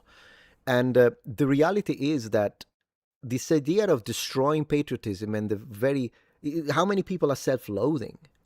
I hate self-loathing. I think that the people that annoy me the most are self-loathing whites. I'm going to be honest with you. That's it. It's just the people that, because it feels like a betrayal. It feels like just stand up and have a spine. Because I would never want, like, if an Asian person, a black, a native from any other place, told me that they hate their own race, I would tell them why. What there is good and bad in every people. I wouldn't want them to do that. And that's what's crazy, is that it's a targeted attack. So in a way, it is an attack from the inside, because at the end of the day, if you are going to convince people, I don't know what kind of tether, I mean, I'm not versed enough in this kind of political, like what's represented here that Carl is explaining to us. I'm not versed enough to find the tether with what happened in the 1920s, 30s, and 40s, I suppose. But one thing I will say is that if you convince a people to think that it is good to self-loathe, then they won't defend themselves. That is a very good point, and I never thought about it. But they won't defend their people, they won't defend their own. And I've seen insane TikTokers, and I know TikToker is not a representation. I mean, it's TikTok, it's brain rot. But I've seen people on TikTok, white women on TikTok with blue hair, saying that, if for instance, if black people, KILLED, us all, I would understand it. Now, I get it, it's most likely it's a virtual signal. But at the same time, really? This is insane. And self-loathing, in a way, makes sense when you frame it like this. It makes sense that they want the West to self-loathe, because then you'll take down the borders, and you will not defend your people, and you will not defend your state, you won't defend the country. They make you hate the family, which is the core and foundational pillar of the civilization. It is a cultural revolution. That's what I think. So we are 13 minutes in. Man, I'm going to have to do this one in sections because it's dense. Interesting video. I'm interested in the other section because I see there is one part where he's talking about LGBTQ. I want to see how he's going to connect it to that kind of activism and whether or not we agree. But so far, I think the structure is interesting. It's deep, but the structure is interesting, particularly when you look at it from this perspective. And it gave me this idea. I think it is a cultural revolution. Anyways, what I think I'm going to do, as I say, I'm gonna have to divide this. So let me read a little bit of chat, and then I think I'm gonna just go take care of baby. I wanna take care of the baby. Also because I miss the baby. I love the baby is like my moment of joy. That's how it is lately. I just love going there and like singing to him, and he's adorable. I mean, he does like screaming. He loves screaming. But I mean, maybe that could be a future career as a lead singer for a heavy metal band. Yeah, they will happily comply. You're correct. You're correct. And I mean, it's working. I'm glad that it's working on a loud minority for what I understand. Yeah. There is more to this. I agree. Practicing his voice. Yeah, that's it. Practicing his voice. Very adorable. What were you saying here on Rumble? Personally, I hate the human species, but love individuals. I mean, it's a way to think of it. We are a fallen species. But yeah. Yell back, oh no. No, I would never do that. I would never do that, but that's funny though. I agree she's 45, and believe it or not, probably if I read that, I'll get demonetized, but I agree with you. Absolutely, the Babytron. All right, guys, I think I'm gonna go take care of the Babytron now. Also because, I mean, we've been live for how long? 3 hours. Yeah, it's decent for a live stream. I know that usually streamers stream for like 5 hours, 6 hours. With a baby is a little difficult, but I'm happy that we could put together neatly 3 hours. I think I'm gonna finish this video either on another stream or offline, so then it can get posted. But thank you so much for joining. I really appreciate that. And yeah, so we'll continue posting and twice a day, so do check the channel twice a day. I'll probably start posting twice a day on my second channel soon as well, because we're going to up those numbers for the diaper fund. But thank you again for all the super chats and all the support, and I will see you for the next videos. Have a fantastic rest of the night, and thank you for watching. Have a good one. Ciao, ciao, ciao. Thank you for the support. Ciao. Ciao, ciao, ciao, ciao. Now,